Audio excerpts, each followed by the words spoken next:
A young teacher stood trembling in the crowded gymnasium, her blouse torn open before 500 students. The laughter of the football players echoed through the space. But instead of fleeing in humiliation, she looked directly into the eyes of her attacker, the arrogant football star Jason Reed, and said, "You just committed sexual assault in front of 500 witnesses in federal surveillance cameras." Ladies and gentlemen, the story of Elizabeth Moore, the woman who brought down an entire corrupt system in Liberty Falls, will make you question the true meaning of justice in modern society. The October sun cast long shadows across the cracked pavement of Route 219 as Elizabeth Moore's weathered Toyota Camry crossed the county line into Liberty Falls, Pennsylvania. The faded blue sedan looked out of place among the mud-spattered pickup trucks and American-made SUVs that dominated the roads in this part of the state. A hand-painted wooden sign, weather-beaten but proudly maintained, welcomed visitors to Liberty Falls, home of the Patriots state champions 2022. Below it in smaller letters, Est 1776, where American values still matter. Liz, as her friends called her, slowed the car as she entered the town proper. At 24, with her auburn hair pulled back in a simple ponytail and minimal makeup, she looked younger than her years, an appearance she had carefully cultivated for this assignment. Her conservative navy blazer and khaki pants suggested someone who preferred to blend in rather than stand out. But there was something in her green eyes, a sharpness, a sense of purpose, that suggested depths beneath the surface that few people bothered to explore. The main street of Liberty Falls could have been lifted from a Norman Rockwell painting, if not for the empty storefronts that punctuated the blocks with increasing frequency. American flags hung from lampposts, some faded by years of sun and weather.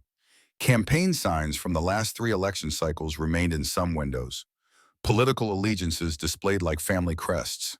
The centerpiece of the town square was a bronze statue of a Revolutionary War soldier, musket in hand, forever vigilant against threats to liberty. Beyond the quaint downtown, the massive structure of the old Keystone Steel Mill dominated the landscape. A sleeping giant of American industry closed now for nearly 15 years. Its smokestacks stood against the sky like sentinels watching over a kingdom that had ceased to exist. The mill had once employed 3/4 of the town's working adults, providing the kind of secure blue-collar jobs that built the American middle class. When it closed in 2008, something in the soul of Liberty Falls had died with it. But one institution had survived and thrived: Independence High School and its legendary football program. The water tower visible from every point in town had been painted with the Patriots logo, a Revolutionary soldier similar to the one in the town square, but with a football tucked under one arm instead of a musket. The town's identity, its pride, and increasingly its economy had become wrapped up in those Friday night lights. Liz pulled into Sinclair's gas station, a relic from the 1950s with analog pumps in a service garage that still offered repairs. The bell jingled as she entered the small convenience store attached to the station, where a tall, lean man in his 70s stood behind the counter. His weathered face had the deep creases of someone who had spent decades working outdoors, and he wore a faded Vietnam veteran's cap with quiet dignity. "Afternoon," he nodded. "You passing through or staying a while?" "Staying," Liz replied with a polite smile. "I'm the new substitute at Independence High, Elizabeth Moore." The old man's eyes showed a flicker of something, concern perhaps, or warning, before he extended a hand. "Frank Calloway. Owned this place since '73 after I came back from Nam. Not many new faces around here these days." As Frank rang up her coffee and sandwich, Liz noticed the photographs taped behind the counter. Young men in football uniforms spanning decades, all wearing the Patriots red and blue. "That's quite a collection," she observed. "I know. That's my wall of fame," Frank said with pride, though something in his tone suggested complexity. "Every state championship team since 1975. My son's up there, class of '89. Grandson too, 2015. He pointed to other photos. "That's Coach Reed when he played. Class of '95. Best quarterback the Patriots ever had until his boy came along." "Reed the current coach?" Liz asked, feigning only casual interest. Frank nodded. "Bobby Reed, third-generation military, second-generation coach. His daddy coached it here after coming back from Vietnam. Bobby took over after Desert Storm." His voice lowered slightly. "Reeds have been the law around here long as I can remember." "The law?" Liz raised an eyebrow. Frank seemed to catch himself. Figure of speech just mean they carry weight. Town council, school board, booster club. Can't make a decision in Liberty Falls without a Reed having their say. He paused, studying her. You're taking over for Mrs. Peterson. That's right, English literature for sophomores and juniors. Frank's weathered face grew serious. Third substitute this year. Peterson's been on maternity leave since August. I heard there's been some turnover, Liz acknowledged. That's one way of putting it. Frank busied himself wiping down the counter. First girl lasted 2 weeks. Second one, not even that. He looked up, meeting her eyes directly. Listen, Miss Moore. Liberty Falls looks like a picture postcard, but it's got shadows. Deep ones. You seem like a nice young lady. Keep your eyes open. Before Liz could respond, the bell jingled again as 2 teenage boys in Patriots Letterman jackets entered. They fell silent when they saw Liz exchanging glances before approaching the counter. Mr. C, the taller one nodded to Frank. His eyes lingered on Liz with undisguised interest. Who's this new teacher at Independence? Frank said, his tone notably cooler. Miss Moore, these are some of our Patriots, Mike Sullivan and Ethan Wright. The boys' demeanor changed subtly at the word teacher, a flicker of something like disappointment crossing their faces before being replaced with smiles that didn't reach their eyes. Another sub for Peterson, Mike asked. Hope you last longer than the others. What happened to the others? Liz asked innocently. The boys exchanged another glance. Guess they couldn't handle Liberty Falls. Ethan shrugged. Small-town life isn't for everyone. There was something in his tone, a private joke perhaps, that made the hairs on Liz's neck stand up. I grew up in a small town, she lied smoothly. I'm sure I'll manage.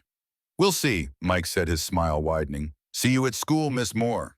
He emphasized her name in a way that bordered on disrespectful without quite crossing the line. As the boys collected their energy drinks and left, Frank watched them through the window. Sullivan's daddy is the district attorney, he said quietly. Wright's mom is on the school board. They run with Jason Reed, the coach's boy. He turned back to Liz. Like I said, keep your eyes open, Miss Moore. Liz nodded, understanding the warning beneath his words. I always do, Mr. Calloway. Always do. As she drove away from Sinclair's, Liz touched the small recording device hidden in her blazer pocket, confirming it was still active. Her official personnel file told a simple story: recent education major seeking substitute teaching experience before pursuing a full-time position. What it didn't reveal was that she had graduated summa cum laude from Harvard Law School just 4 months earlier, or that she had spent the summer in Washington, D.C., working in the Civil Rights Division of the Department of Justice. Most importantly, it didn't mention that her father was Samuel Moore, Associate Justice of the United States Supreme Court, or that her older sister, Catherine, was the Attorney General of Pennsylvania. The decision to spend a semester substitute teaching in small-town Pennsylvania hadn't been made lightly.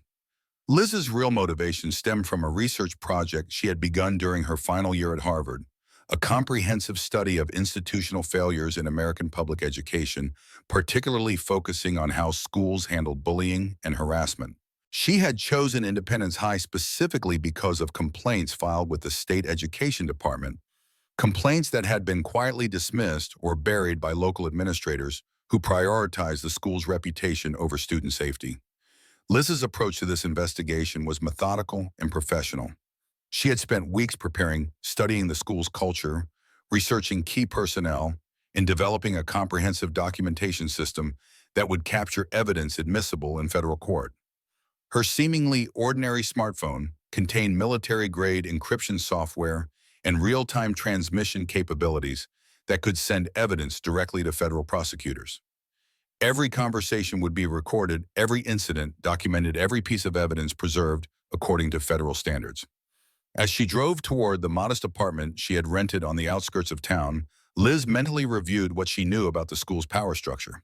Principal Margaret Wilson was in her 21st year at Independence, a well-meaning but ineffective administrator who had learned to avoid confrontation by deferring to the school's most powerful figure, Coach Robert "Bobby" Reed. Reed had transformed the Patriots from perpetual losers into state champions, a success that had made him untouchable within the community. His influence extended far beyond the athletic department, affecting hiring decisions, disciplinary policies, and the overall culture of the school. At the center of this culture was Reed's 17-year-old son, Jason, the team's star quarterback and undisputed leader of the student body.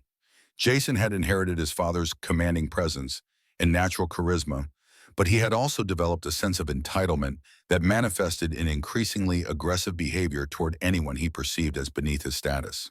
His inner circle consisted of Mike Sullivan, whose father's position as district attorney had kept the boy out of legal trouble more than once, and Ethan Wright, whose mother served on the school board and was one of Coach Reed's most vocal supporters. The pattern of harassment that Liz had come to document was well established but carefully managed.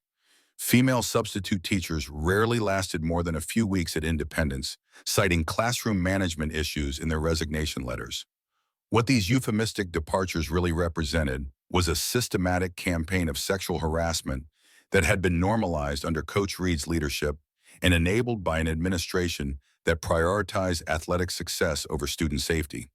As Liz pulled into the parking lot of her apartment complex, she noticed a red pickup truck with oversized tires and Patriots decals parked nearby. Three teenage boys leaned against it, watching her car with obvious interest. One of them, taller and more confident than the others, straightened as she got out, nudging his friends. Even without an introduction, Liz knew this had to be Jason Reed. Everything about him, from his perfect haircut to his expensive clothes to his casually proprietary stance, suggested someone who had never heard the word no from anyone who mattered. "You must be the new teacher," he called out, his voice carrying the practiced charm of someone accustomed to getting his way through personality alone. Liz nodded politely but kept moving toward her apartment. "That's right, Elizabeth Moore. I'll see you in class tomorrow." "Looking forward to it," Jason replied, his eyes following her with an intensity that made his meaning clear. "We're always excited to get new teachers at Independence. Aren't we, boys?" His friends laughed, the sound following Liz as she entered her building. Once inside her apartment, she locked the door and leaned against it, taking a deep breath. Then, with practiced movements, she removed the recording device from her pocket and connected it to her laptop. Within minutes, the day's recordings were encrypted and transmitted to a secure server where her sister Catherine would review them as part of the ongoing investigation. Only then did Liz allow herself a moment of genuine emotion, closing her eyes as the gravity of what she had undertaken washed over her.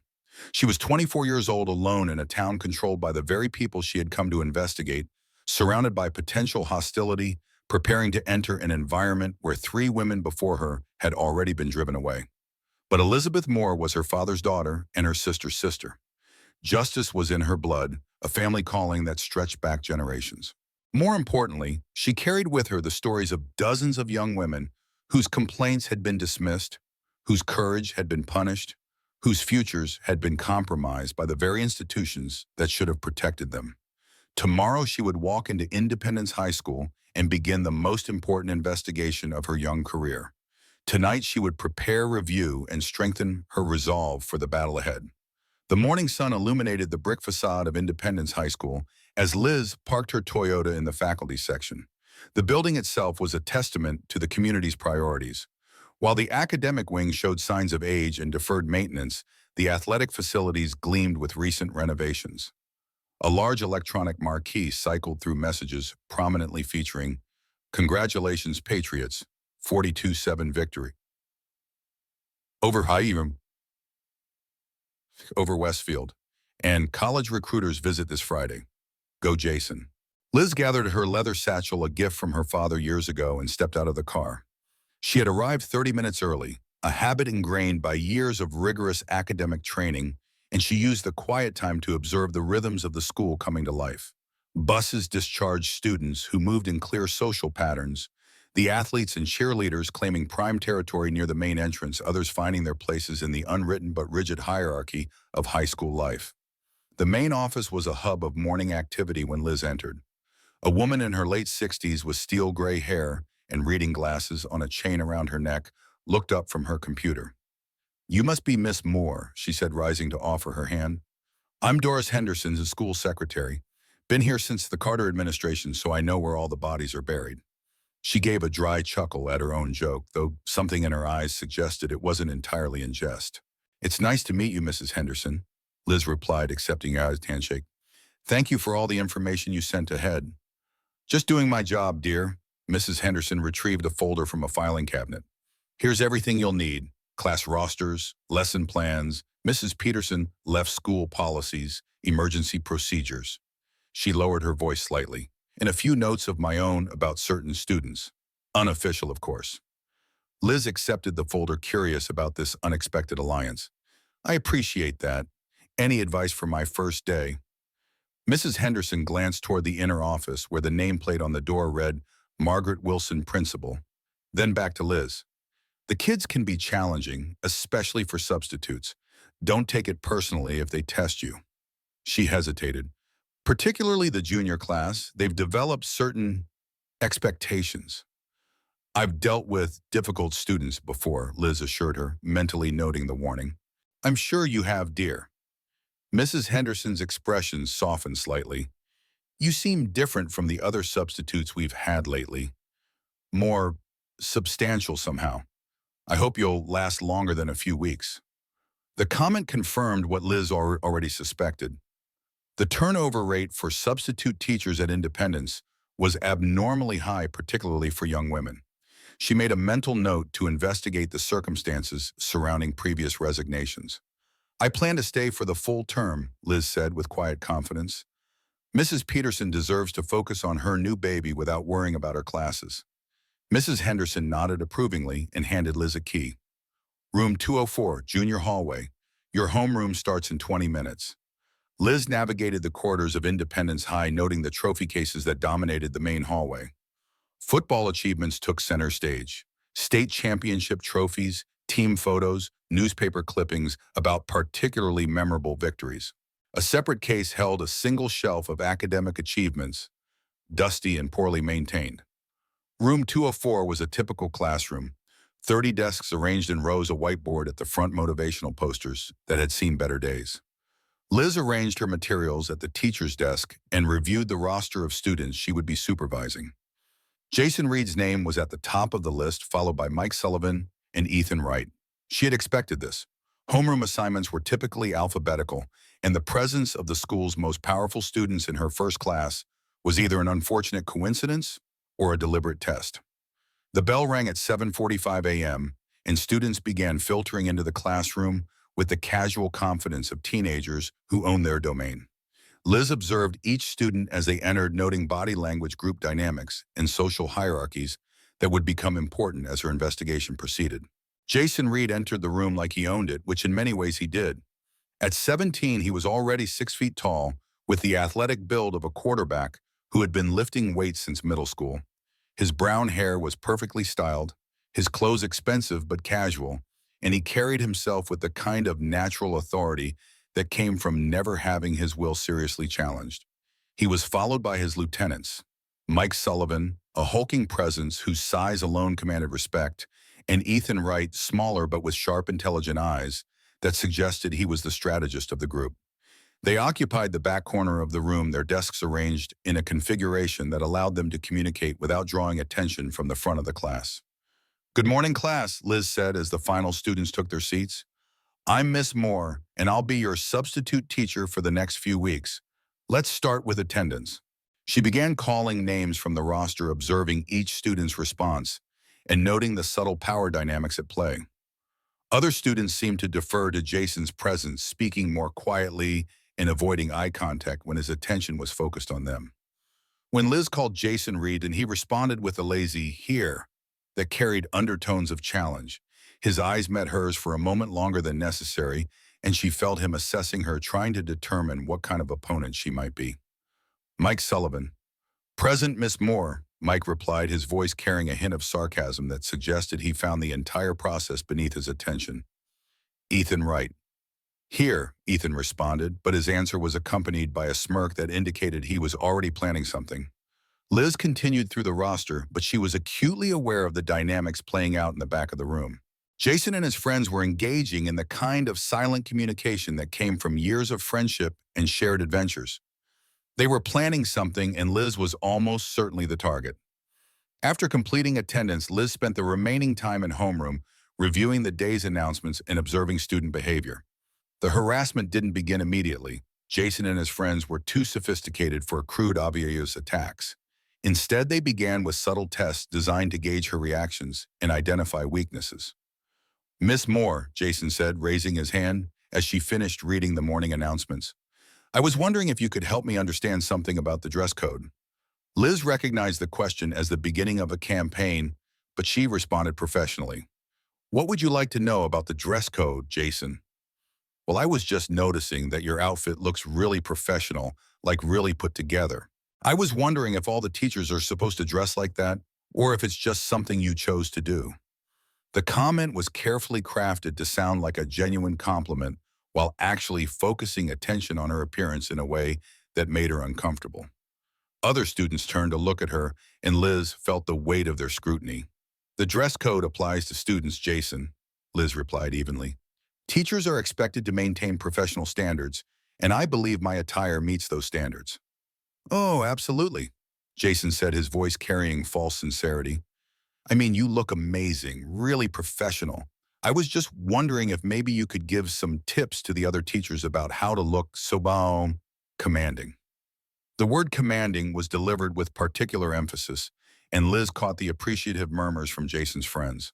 The comment had successfully shifted the focus from her professional qualifications to her physical appearance, exactly as intended. I think we should focus on academic matters, Jason, Liz said, maintaining her professional demeanor while making note of the incident. Is there anything else you need help with regarding school policies? Actually, yeah, Ethan interjected, clearly following Jason's lead. I was wondering about the policy on teacher-student relationships, like what kinds of relationships are appropriate. The question was loaded with implications, and Liz realized that Jason's group was more sophisticated than typical high school bullies. They were testing boundaries, creating uncomfortable situations, and doing it in a way that maintained plausible deniability. Student-teacher relationships should be professional, respectful, and focused on educational goals, Liz replied. I expect all my students to maintain appropriate boundaries just as I maintain appropriate boundaries with them. That's really good to know, Jason said, his voice carrying a tone that suggested he was filing this information away for future use. I mean, boundaries are important, but sometimes it's hard to know where the line is. Liz understood that she was being warned in the most polite possible terms that her boundaries were about to be tested. She also understood that this was exactly the kind of harassment that had driven previous substitute teachers away from Independence High. The boys were skilled at creating an atmosphere of sexual tension and implied threat while maintaining enough ambiguity to avoid official consequences. The homeroom period ended with the bell, and students began filing out for their first classes. Jason approached Liz's desk as his classmates left, positioning himself uncomfortably close while maintaining the pretense of asking a legitimate question. Miss Moore, he said, his voice low enough that only she could hear him. I wanted to apologize if our questions made you uncomfortable. We're just really interested in understanding how things work here at Independence. Liz looked up at him, noting the way he had positioned himself to loom over her desk using his height to create an intimidating presence. I appreciate your interest in school policies, Jason. If you have specific questions about academic matters, you can ask them during class time when other students are present. Oh, I think I prefer our private conversations, Jason replied, his voice carrying an unmistakable undertone of sexual suggestion. I feel like we can be more honest with each other when it's just the two of us. The comment was a clear escalation, and Liz felt her pulse quicken as she realized how quickly the harassment was intensifying.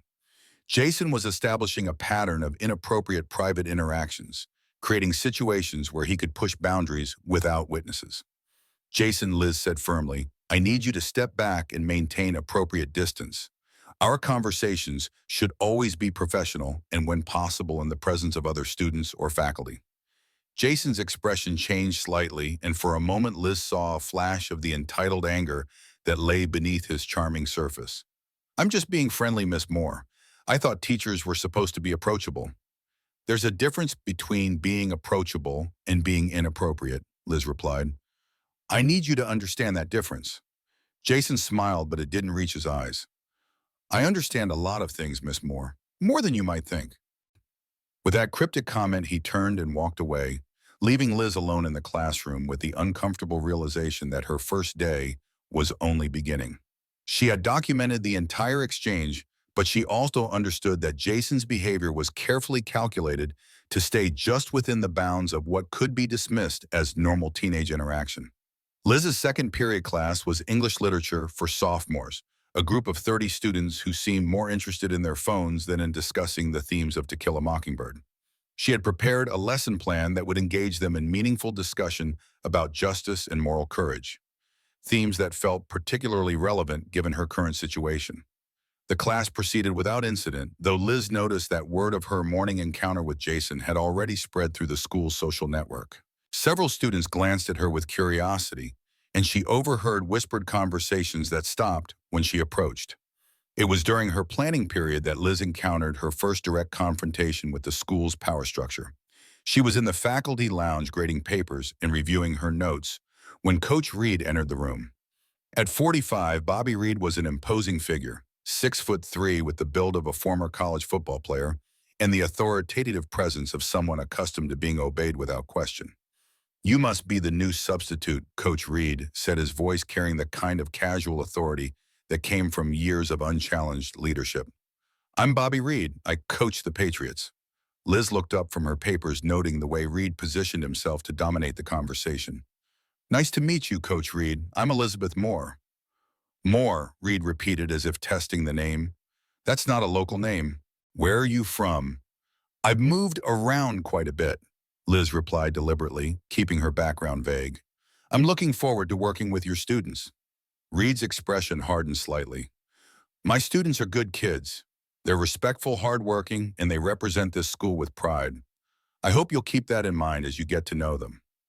Liz recognized the comment as both a warning and a threat.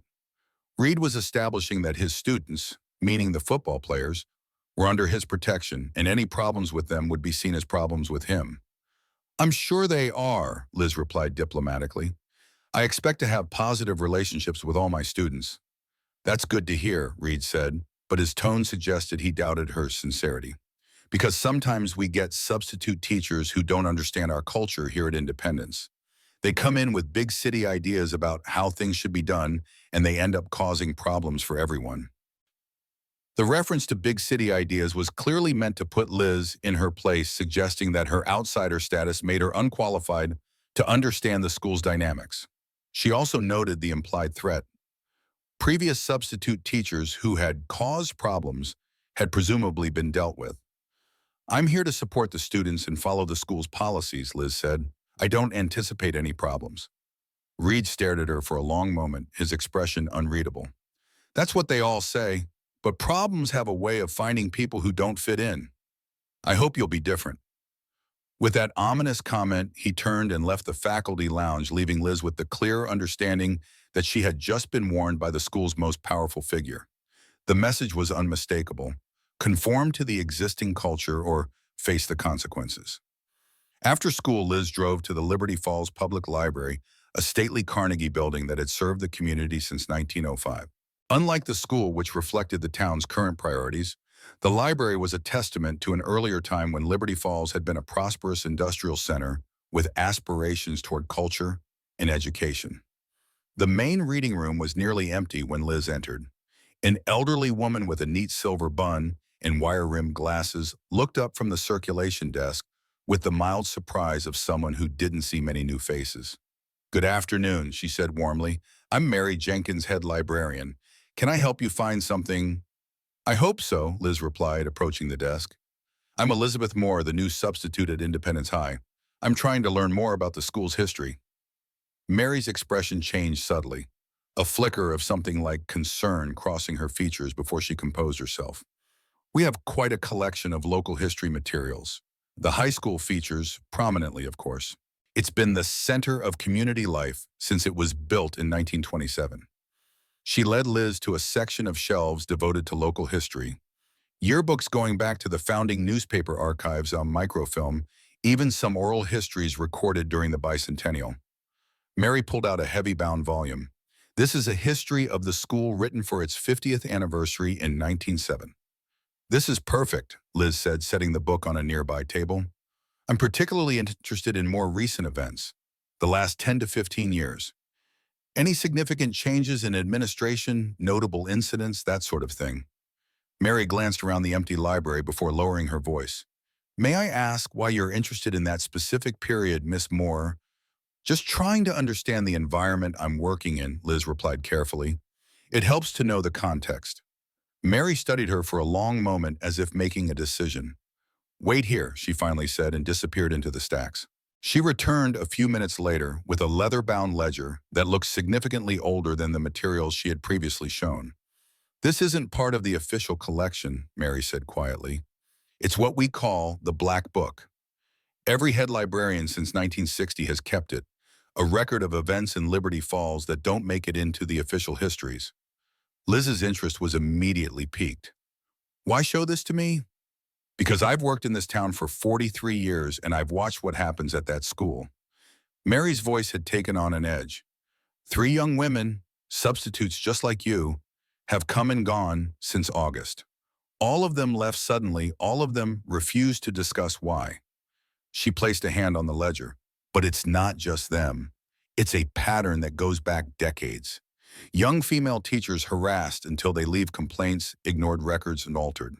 The library has always been a place where people come to talk, and I've been listening for a very long time. Liz felt a surge of excitement.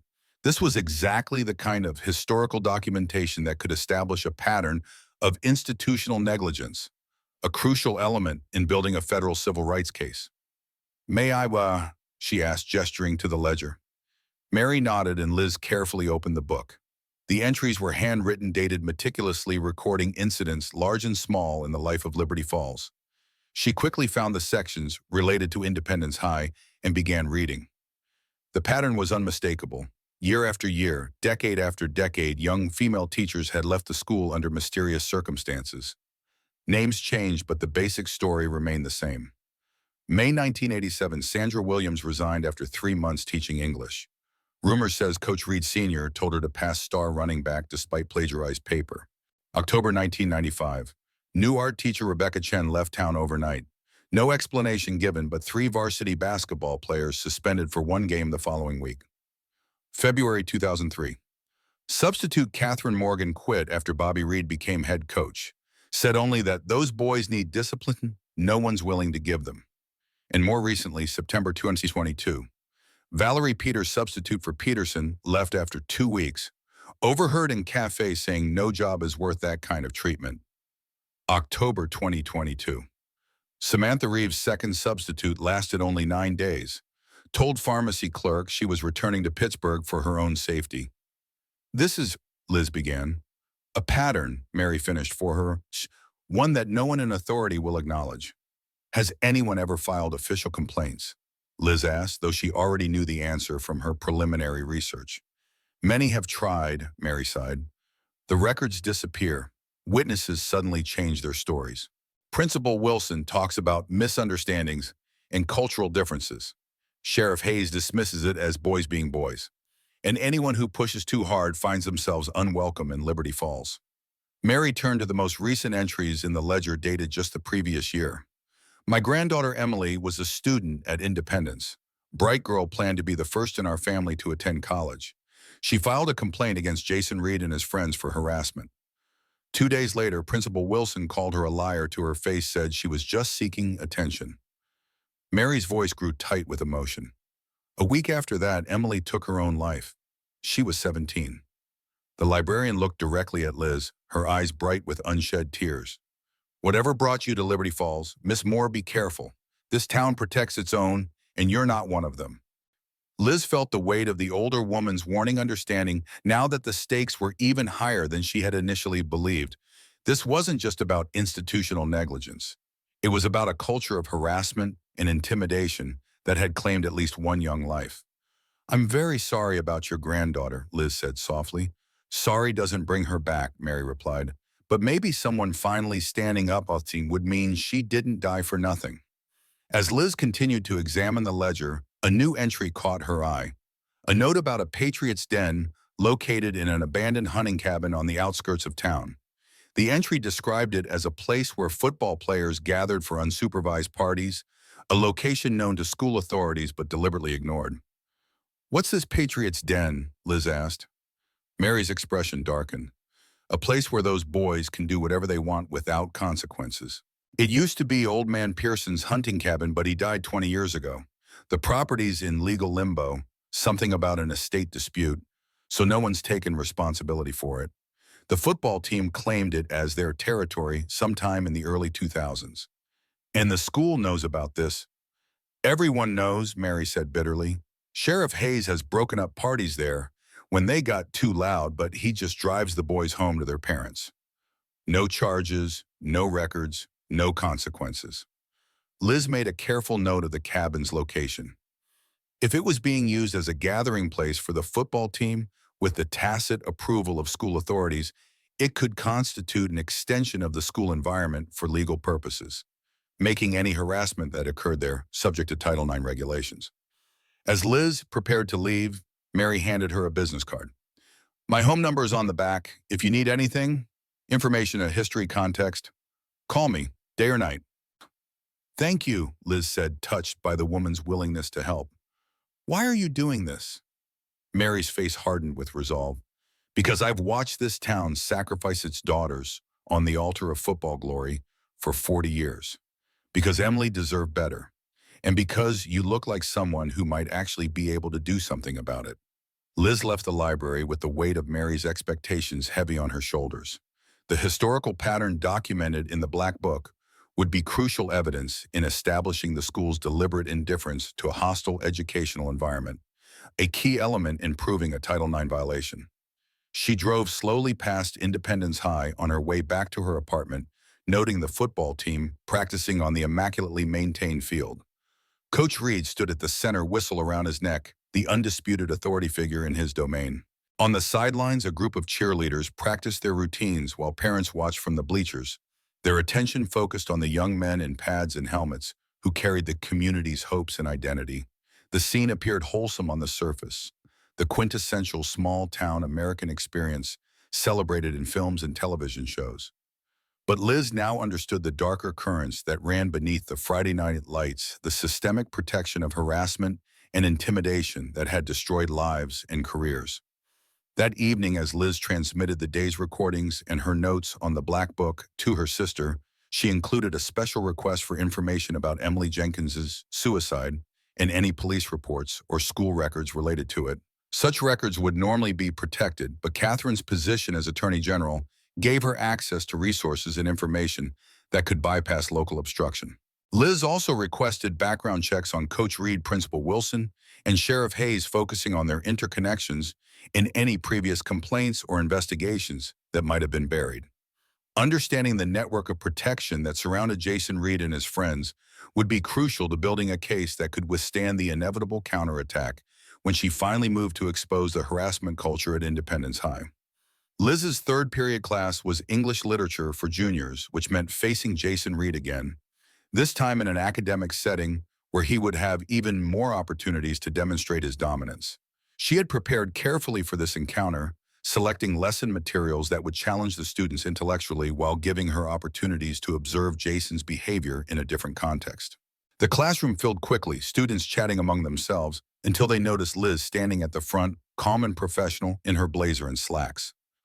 Jason entered with his usual swagger, flanked by Mike and Ethan, taking their customary seats in the back corner. "Good morning, class," Liz began as the final students took their seats. "Today we're going to discuss the themes of power and corruption in Macbeth. I want you to think about how characters use their positions of authority to manipulate others." She had chosen the topic deliberately, knowing that it would resonate with the dynamics she was observing at Independence High. Jason's group occupied their usual positions in the back of the room, but Liz noticed that they were paying closer attention than she had expected. "Who can tell me about Macbeth's relationship with power?" Liz asked, scanning the room for volunteers. A quiet girl in the front row raised her hand tentatively. "He becomes corrupted by it. The more power he gets, the more he wants, and he starts hurting people to keep it." "Excellent observation, Jennifer," Liz replied, noting the girl's name from her seating chart. "Can anyone give me an example of how Macbeth uses his position to intimidate others?" Jason's hand shot up and Liz felt a moment of apprehension. She had expected him to disrupt the class, but his engagement with the material was unexpected. I think Macbeth is just doing what he has to do to maintain order. Jason said, his voice carrying a confidence that suggested he had thought about this topic before. When you're in charge, people are always trying to challenge your authority. Sometimes you have to make tough decisions to keep control. Liz recognized the comment as Jason's philosophy of leadership applied to literary analysis. He was using the discussion of Macbeth to justify his own behavior, suggesting that intimidation and manipulation were legitimate tools of authority. That's an interesting perspective, Jason, Liz replied carefully. But don't you think there's a difference between legitimate authority and the abuse of power? Not really, Jason said, his confidence growing as he realized he had the class's attention. Power is power. If you have it, you use it. If you don't use it, someone else will take it away from you. But what about moral responsibility? Liz pressed. Don't leaders have an obligation to use their power ethically? Jason's expression hardened, and Liz saw a flash of the anger that lay beneath his charming surface. Ethics are for people who don't have real power. When you're actually in charge, you do what works. The comment sent a chill through the classroom. Other students shifted uncomfortably, recognizing that Jason was no longer discussing literature, but articulating his personal philosophy of dominance. Liz realized that she had pushed him further than she had intended, and she could see the dangerous glint in his eyes that suggested he was planning retaliation. That's certainly one interpretation, Liz said, trying to diffuse the tension while maintaining her professional composure. But I think most scholars would argue that Macbeth's downfall comes precisely from his failure to consider the moral implications of his actions. Maybe the scholars are wrong, Jason replied, his voice carrying a challenge that extended far beyond literary criticism. Maybe Macbeth's only mistake was not going far enough. The comment hung in the air like a threat, and Liz felt the weight of Jason's stare as he made his position clear. He was telling her in front of 30 witnesses that he believed in the absolute use of power without moral constraints. More importantly, he was warning her that he was prepared to demonstrate that philosophy. The rest of the class period passed in tense silence, with other students too intimidated to participate in the discussion. Liz managed to maintain her professional demeanor, but she was acutely aware that Jason had escalated their conflict to a new level. He was no longer content with subtle harassment. He was preparing for open confrontation. As the bell rang and students began filing out, Jason approached Liz's desk one final time. This time, however, he was accompanied by Mike Sullivan and Ethan Wright, creating a three-person intimidation squad that made his intentions unmistakably clear. "Miss Moore," Jason said, his voice carrying false politeness that barely concealed his hostility. "I wanted to thank you for that fascinating discussion about power and authority. I learned a lot about your perspective on leadership." Liz looked up at the three boys, noting the way they had positioned themselves to surround her desk. "I'm glad you found the discussion engaging, Jason. Literature is often most meaningful when it helps us assess our own beliefs and behaviors." "Oh, I think you're absolutely right about that," Jason replied, his voice growing colder. "In fact, I think this whole experience is going to be very educational for both of us." Mike Sullivan stepped closer, using his size to add physical intimidation to Jason's psychological pressure. "Yeah, Miss Moore, we're really looking forward to learning more about your teaching methods." Ethan Wright completed the circle, his sharp eyes studying Liz's face for signs of fear or weakness. "I have a feeling this is going to be a very memorable semester for everyone involved." Liz felt her pulse quicken as she realized that Jason's group was no longer content with subtle harassment. They were making their intentions clear. She was now their target, and they were confident in their ability to intimidate her into submission or drive her away from Independence High. "I appreciate your interest in learning," Liz replied, her voice steady despite the adrenaline coursing through her system. "However, I need you to maintain appropriate boundaries and respectful behavior in my classroom." Jason's smile was cold and predatory. "Oh, Miss Moore, I think you're going to find that boundaries are a lot more flexible than you realize, especially for people who don't understand how things work around here." With that threat, the three boys turned and walked away, leaving Liz alone in the classroom with the unmistakable understanding that her investigation was about to become very dangerous. Jason Reed had just declared war, and she was outnumbered, outgunned, and operating in enemy territory. But what Jason and his friends didn't know was that Elizabeth Moore had been preparing for this war her entire life. Every threat had been recorded, every intimidation tactic documented, and every piece of evidence was being transmitted in real time to people who had the power to bring the full weight of federal law enforcement down on anyone who dared to cross the line from harassment to assault. After school, Liz drove to the administration building of the Liberty Falls School District, a modern structure that stood in stark contrast to the aging facilities of Independence High. She had scheduled a meeting with Dr. Walter Thompson, the district's curriculum coordinator, under the pretext of discussing Mrs. Peterson's lesson plans and the state's educational standards. What her research had revealed, however, was that Thompson was the only administrator who had ever attempted to address the harassment issues at Independence High. 12 years earlier, as vice principal, he had filed a formal complaint against Coach Reed following allegations from a female math teacher. Within a month, Thompson had been demoted and transferred to the district office, while the math teacher had left Liberty Falls entirely. Dr. Thompson was waiting in his office when Liz arrived, a tall, thin man in his early 70s with a military posture and penetrating blue eyes that had lost none of their sharpness with age. His office was notably smaller than his title might suggest, tucked away in a corner of the building as if the district were trying to minimize his presence. "Miss Moore," he said, rising to shake her hand. "Please come in." Liz closed the door behind her and took the offered seat. "Thank you for meeting with me, Dr. Thompson. I appreciate your time." Thompson studied her for a moment before speaking. "Your email mentioned lesson plans and standards, but I suspect that's not why you are really here." His directness caught Liz slightly off guard. "What makes you say that?" "Because no substitute teacher in 15 years has ever voluntarily sought my input on curriculum matters," Thompson replied dryly. "And because you're the fourth young woman to take over Peterson's classes since August, which suggests you might be wondering why your predecessors left so abruptly." Liz decided to take a calculated risk. "Actually, I've been wondering about that. Mrs. Henderson mentioned that there have been some classroom management issues." Thompson gave a humorless laugh. "Is that what they're calling it now? In my day, we used more accurate terms. Harassment, intimidation, abuse of power." "You seem to have strong feelings about the situation at Independence High," Liz observed carefully. "Strong feelings." Thompson's voice took on an edge of bitterness. "I've spent 27 years watching that school deteriorate from an educational institution into Bobby Reed's personal fiefdom. I've seen talented teachers driven away, students traumatized, and administrators corrupted by the cult of football worship." He opened a drawer and removed a thick file folder. "This contains every complaint, incident report, and witness statement I've been able to document since 2010. None of it has ever resulted in meaningful action. The system protects itself, Miss Moore." Liz felt a surge of excitement at the potential evidence, but maintained her professional demeanor. "Why show this to me?" Thompson's expression softened slightly. "Because you remind me of someone, a young teacher named Rachel Simmons, who came here in 2011, fresh from college, full of ideals about education and justice. She tried to stand up to Reed and his football players when they harassed a female student. I supported her complaint as vice principal." His voice grew heavy with regret. "A month later, I was demoted and transferred here. Rachel was gone within the semester. No explanation, no forwarding address.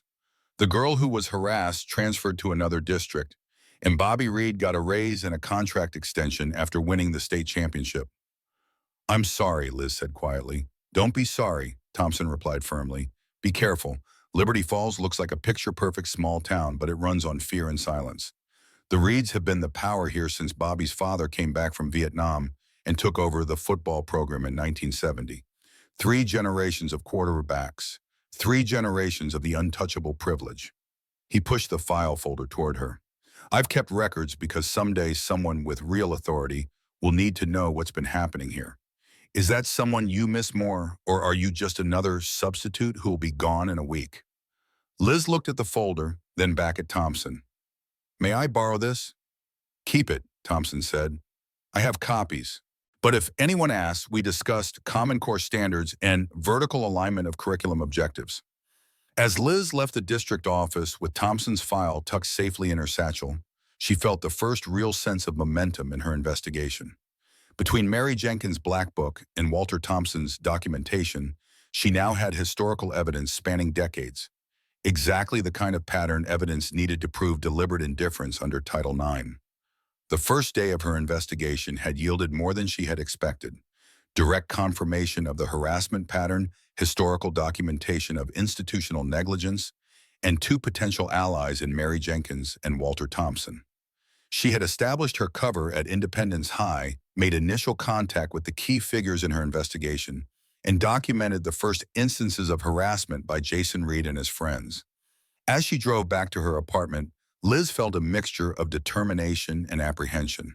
The evidence she had gathered confirmed that Liberty Falls was hiding a toxic culture of harassment and protection behind its picture postcard facade of small-town values. Exposing that culture would require courage, careful documentation, and strategic timing, qualities that Elizabeth Moore possessed in abundance.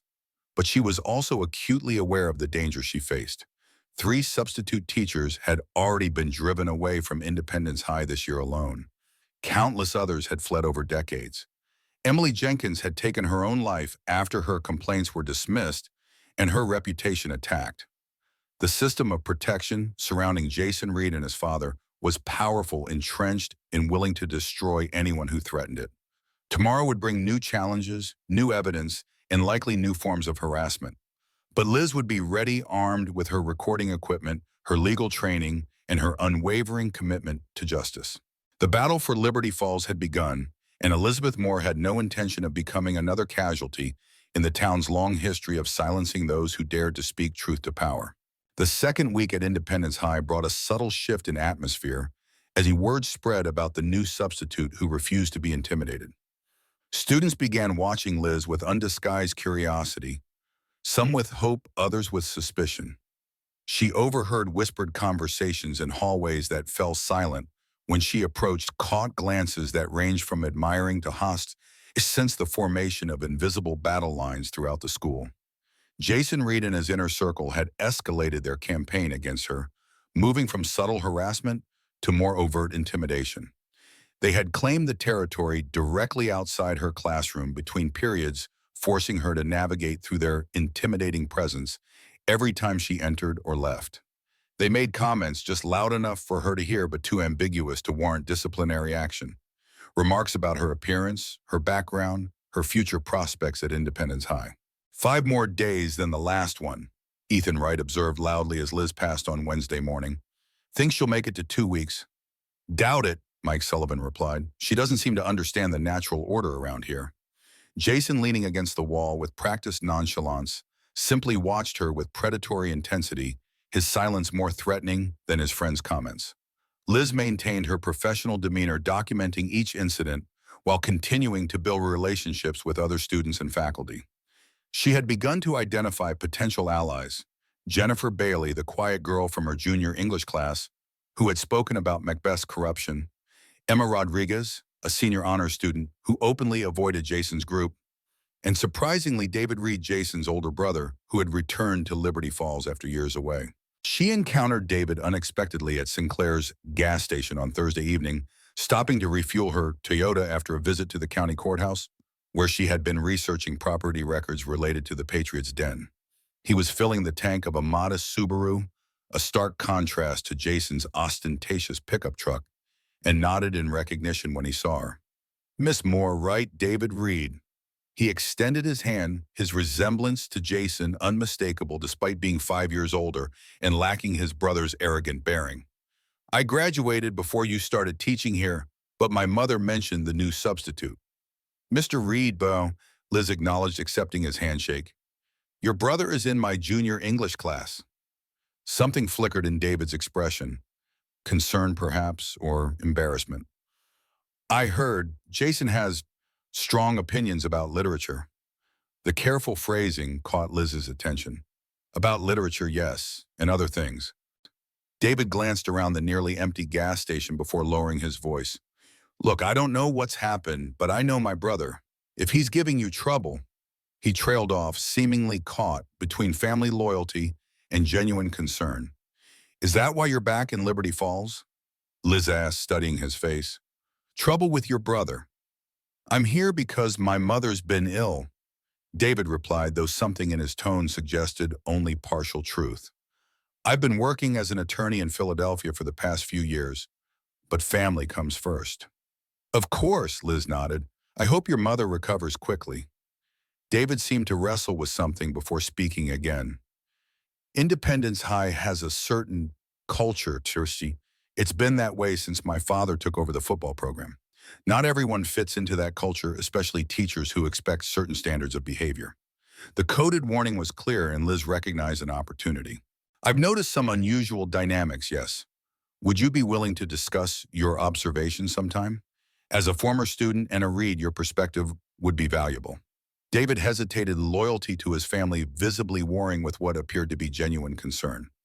I'm not comfortable discussing family matters, Miss Moore, but I will say this, Liberty Falls isn't what it appears on the surface. There are currents here that run deep and dangerous. I'm beginning to understand that, Liz replied quietly. Frank Calloway emerged from the service garage, wiping his hands on a rag. He nodded to Liz before turning to David. How's your mother doing, son? Haven't seen Margaret at church these past few weeks. Better, thank you, Mr. Calloway, David replied. The treatments are taking a toll, but the doctors are optimistic. Frank's weathered face showed genuine concern. You tell her we're all praying for her. Your mother's one of the good ones, always has been. I will, David promised before turning back to Liz.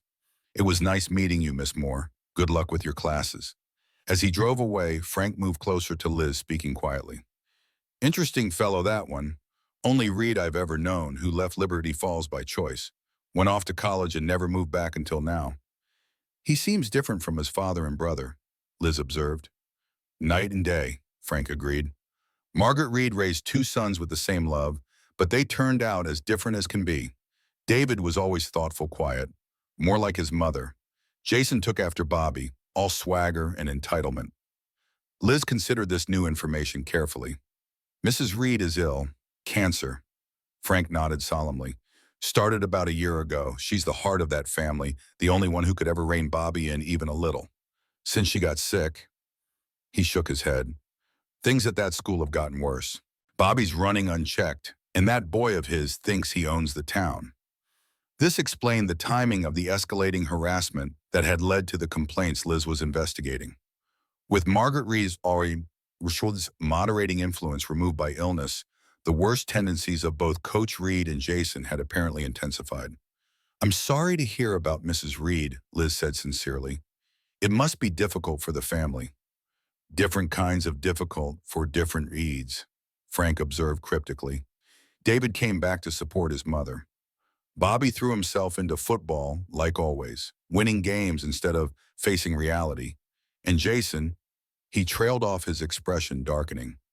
That boy's acting out in ways that would break his mother's heart if she knew. Liz filed this insight away. The family dynamics of the Reeds would be crucial to understanding the power structure at Independence High. If Margaret Reed was the moral compass of the family, her illness might have created the perfect storm of unchecked behavior that had culminated in Emily Jenkins' suicide and the subsequent harassment of all female teachers. The next morning, Liz arrived at school to find a crude drawing taped to her classroom door, a caricature of a female teacher running away in tears while football players laughed. The caption read, "Countdown to quitting, 3 days left." The message was clear. Jason and his friends were escalating, publicly predicting her departure within days. Liz photographed the drawing before removing it, adding it to her growing evidence file. When she entered her classroom, she found the words, "Leave now," written on her whiteboard in red marker. Again, she documented before erasing, maintaining her outward composure, while inwardly noting that the harassment campaign was entering a new phase.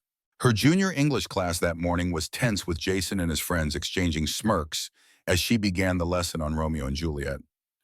She had deliberately chosen the play's themes of family conflict and tragic consequences as a lens through which to observe the students' reactions and dynamics. Who can tell me about the role of family loyalty in the play? Liz asked, scanning the classroom. Jason raised his hand immediately, his expression suggesting he had prepared something. It's about knowing your place and sticking with your own kind, he said. The Montagues and Capulets understood that outsiders don't belong in their territory. Romeo and Juliet died because they tried to cross boundaries that exist for a reason. The twisted interpretation was clearly meant as another warning to Liz and she noticed several students shifting uncomfortably at Jason's thinly veiled threat.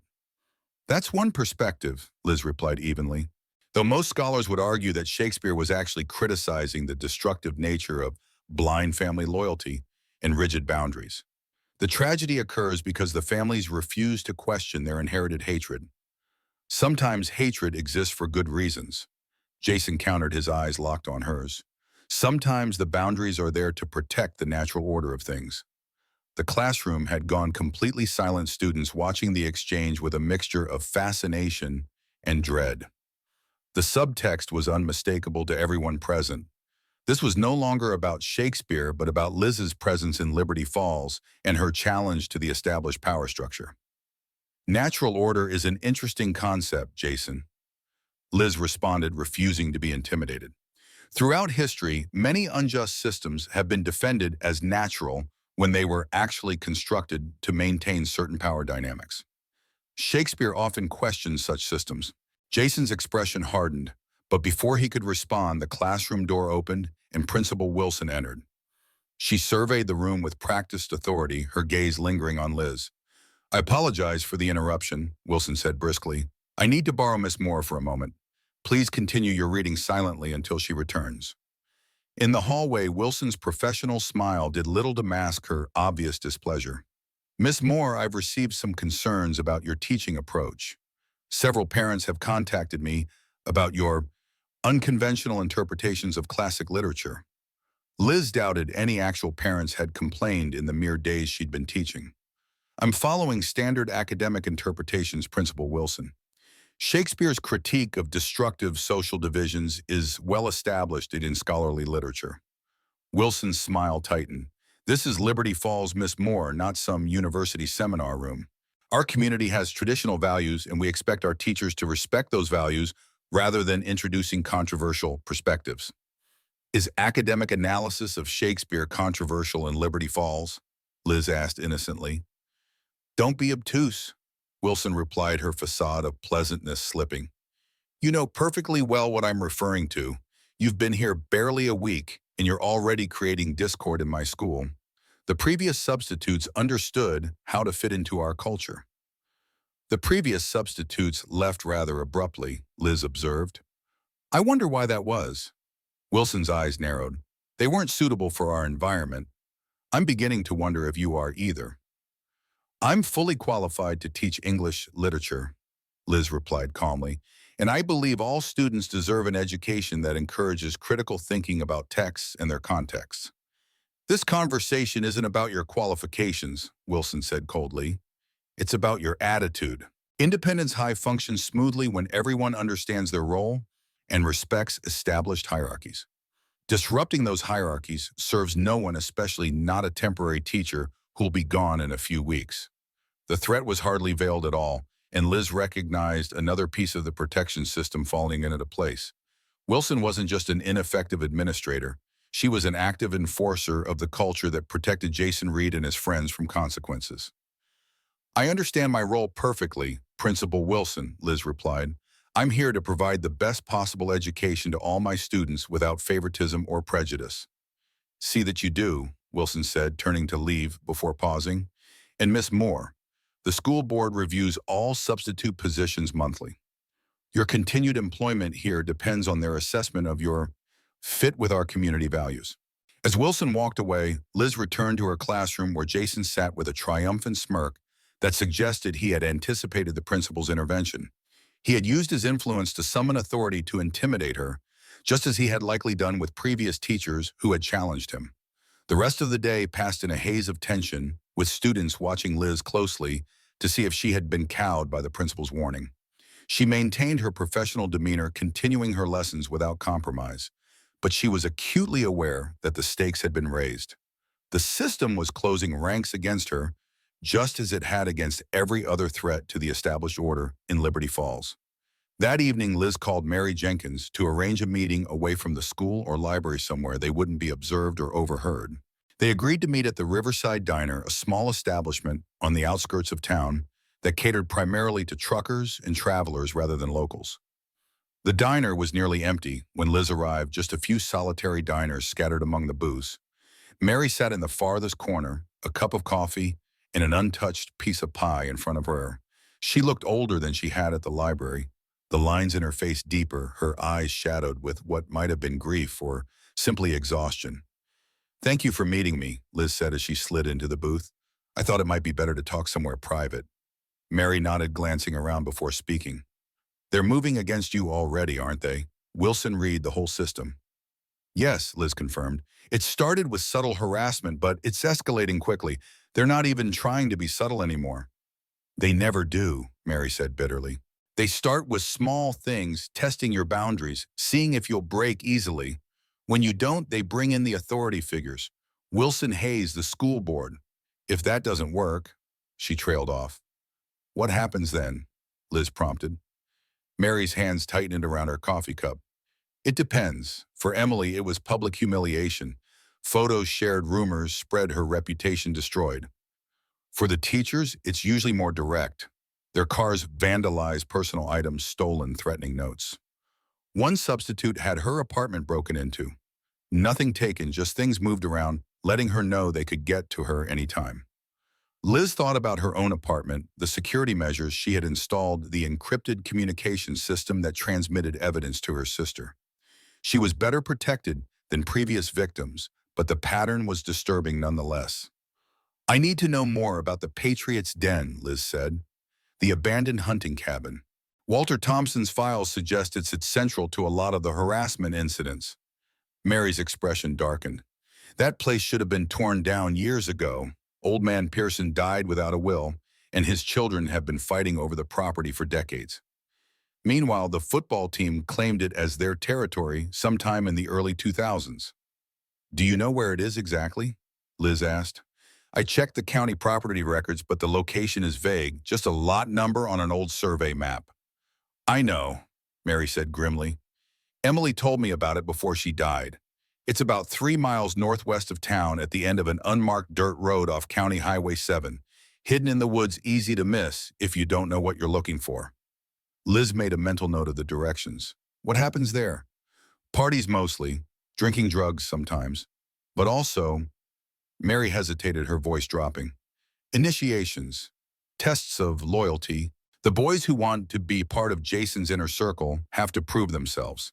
Sometimes that means harassing other students, sometimes teachers.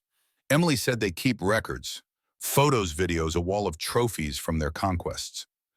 "Did Emily report this to anyone?" Liz asked. "She tried," Mary said, her voice tight with suppressed emotion. "She went to Principal Wilson with text messages from Jason inviting her to the cabin. Wilson called it teenage flirtation and suggested Emily was encouraging Jason's attention. When Emily insisted it was harassment, Wilson accused her of trying to damage Jason's reputation because he wouldn't date her." The cruelty of Wilson's response made Liz's stomach turn. "And Sheriff Hayes," Mary gave a bitter laugh. "Hayes is part of the system. Has been since he played linebacker for the Patriots back in the 80s. His son is on the team now, not one of Jason's inner circle, but loyal enough. Emily knew better than to expect help from that quarter." "What about Coach Reed? Surely if he knew what was happening—" "He knows," Mary interrupted flatly. "He's always known. The Patriots' Den isn't some secret the boys keep from their coach. It's a tradition he inherited from his father and passed down to his son. A place where boys can be boys without the constraints of school rules or public scrutiny." Liz absorbed this information, adding it to her mental map of the corruption at Independence High. The Patriots' Den wasn't just a location, it was a symbol of the intergenerational transmission of toxic behavior protected and preserved by the very authorities who should have been stopping it. "I need to see it," Liz decided. "Document what's there, gather evidence." Mary's eyes widened with alarm. "That's incredibly dangerous. Those boys treat that place like sacred ground. If they caught you there—" "I'll be careful," Liz assured her. "But I need more than secondhand accounts. Federal prosecutors will want physical evidence, documentation of the site itself." Mary studied her intently. "You're not really a substitute teacher, are you?" "At least not just a substitute teacher." Liz hesitated, weighing the risks of disclosure against the potential benefits of having Mary as a fully informed ally. "I can't discuss my background in detail," she said carefully. But I am qualified to teach English literature, and I am genuinely concerned about the pattern harassment at Independence High. Federal investigation. Mary guessed her voice barely above a whisper. Liz neither confirmed nor denied, but her silence was answer enough. Mary nodded slowly. I thought so. No ordinary substitute would stand up to Jason Reed the way you have, not without serious backing. Her expression grew determined. What do you need from me? Information mainly, Liz replied. History, context, names of other victims who might be willing to speak. And possibly, she hesitated. I may need a witness at some point, someone with long-standing ties to the community who can testify about the historical pattern of harassment. I can do more than that, Mary said, reaching into her purse and extracting a small key. This opens the back door of the library. The archives room has a window that faces away from the street. If you ever need a safe place to meet or to store evidence, you can use it without being seen. I'm the only one with access to that room. Liz accepted the key, touched by the older woman's trust and courage. Thank you, this means a lot. Emily would have been 20 this year, Mary said softly. She wanted to study journalism to tell the stories that needed telling. Maybe helping you is a way of honoring that dream. As they parted ways outside the diner, Mary touched Liz's arm. Be careful at that cabin. Those boys think they're untouchable, which makes them dangerous. And they're not entirely wrong. This town has protected them from consequences their entire lives. Not anymore, Liz promised. That protection is about to end. Saturday dawned crisp and clear, the kind of perfect autumn day that would normally draw people outdoors to enjoy the changing leaves and harvest festivals that dotted rural Pennsylvania in October. For Liz, however, the fair weather represented an opportunity for reconnaissance, a chance to locate and document the Patriots' Den while its usual occupants would be busy with weekend football activities. She had learned from Walter Thompson that the Patriots had an away game that afternoon at a school nearly 2 hours distant, which meant Jason and his teammates would be far from Liberty Falls until evening. It was the perfect window for investigating the cabin without risk of confrontation.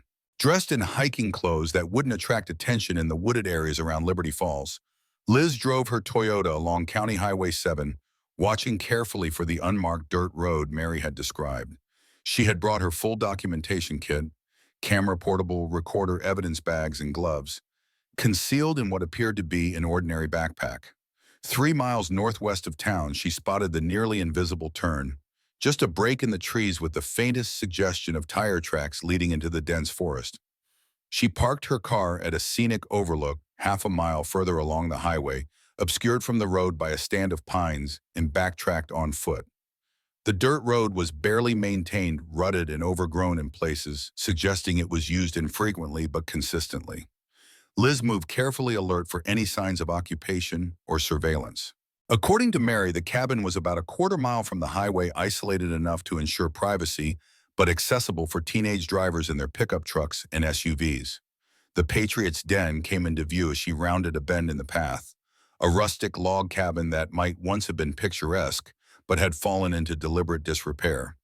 The original structure appeared to date from the 1950s or 60s, with additions and modifications made haphazardly over decades.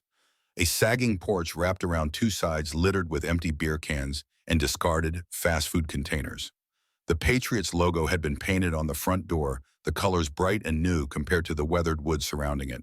Liz approached cautiously, listening for any sounds that might indicate occupation. Hearing nothing but birds and the rustling of leaves in the light breeze, she circled the cabin, documenting the exterior with her camera. Several windows were broken, covered from inside with Patriots banners or plywood. A fire pit in the yard was surrounded by logs arranged as seating, with more evidence of drinking and parties scattered around. The front door was secured with a heavy padlock, but Liz discovered a window on the back side that had been left partially open, the screen removed. It was a tight fit, but she managed to slip through, landing quietly on the wooden floor inside. The interior of the Patriots' Den was a disturbing testament to decades of entitled behavior. The main room featured mismatched furniture, sagging couches, chairs with stuffing emerging from tears, a wooden table scarred with initials and crude drawings. Red and blue team pennants hung from the ceiling, while the walls were covered with an assortment of decorations that made Liz's blood run cold. One entire wall had been dedicated to what could only be described as trophies, personal items apparently taken from female students and teachers over years, perhaps decades. Bras and underwear hung from nails labeled with names and dates.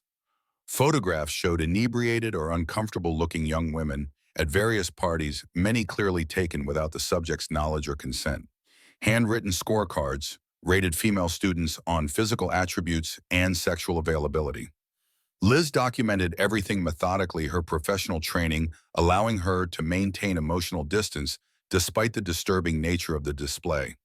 This wall alone would constitute evidence of a long-standing pattern of sexual harassment, possibly rising to the level of criminal stalking and theft. A corkboard near the trophy wall contained what appeared to be challenges or assignments, handwritten notes describing harassment tasks to be completed by team members with points assigned based on difficulty and target. Several of the notes specifically mentioned the new substitute, or Miss M, confirming that Liz herself had been added to the list of targets. One note written in what she recognized as Jason's handwriting from classroom assignments detailed a plan for the upcoming school assembly, Operation Substitute Removal, Phase 3 Public Humiliation. The details were vague, but the intent was clear. Jason and his friends were planning something significant to occur during the school-wide gathering scheduled for the following Friday.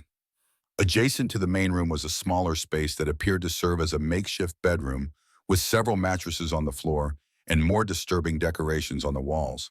Empty liquor bottles lined a crude shelf alongside stolen street signs and what appeared to be women's personal items, hairbrushes, jewelry, even a diary with Emily J. written on the cover. Liz felt her professional detachment slip at the sight of the diary. She photographed it in place before carefully retrieving it using a pen to flip through the pages without touching them directly. The entries confirmed her worst suspicions. Emily Jenkins had been systematically targeted by Jason and his friends. Her resistance to their advances twisted into a game that escalated until she could no longer bear it. The final entry, dated just 3 days before her suicide, read, "They won't stop. Wilson doesn't believe me. Hayes laughed when I tried to report it. Mom doesn't understand. Nobody can help me. I can't do this anymore." Liz carefully placed the diary in an evidence bag, determined that Emily's own words would finally be heard and believed by authorities who could take action. She continued her documentation of the cabin, moving to a back room that appeared to serve as a kind of Hall of Fame. Here the historical dimension of the Patriots' den became clear. Team photos dating back to the 1970s lined the walls with Coach Reed Sr., featured prominently in the earlier images, replaced by his son Bobby in the more recent ones. Handwritten lists of den legends recorded the names of team members who had apparently distinguished themselves through particularly notorious behavior. Most disturbing was a leather-bound ledger similar to Mary's Black Book, but with a very different purpose. This record, maintained in different handwritings across generations, documented the achievements of team members, harassment incidents, items stolen, conquests, recorded in brutal, dehumanizing language. The most recent entries were in Jason's handwriting and included references to the previous substitutes who had left Independence High. Liz photographed every page of the ledger, ensuring that the intergenerational nature of the harassment culture was thoroughly documented. This wasn't just about Jason Reed and his current teammates. This was about a system of abuse that had been passed down from father to son for nearly 50 years, protected and preserved by the institutions that should have stopped it. As she completed her documentation, Liz heard a sound that made her freeze, the unmistakable crunch of tires on the dirt road leading to the cabin. Someone was coming hours before she had expected any visitors.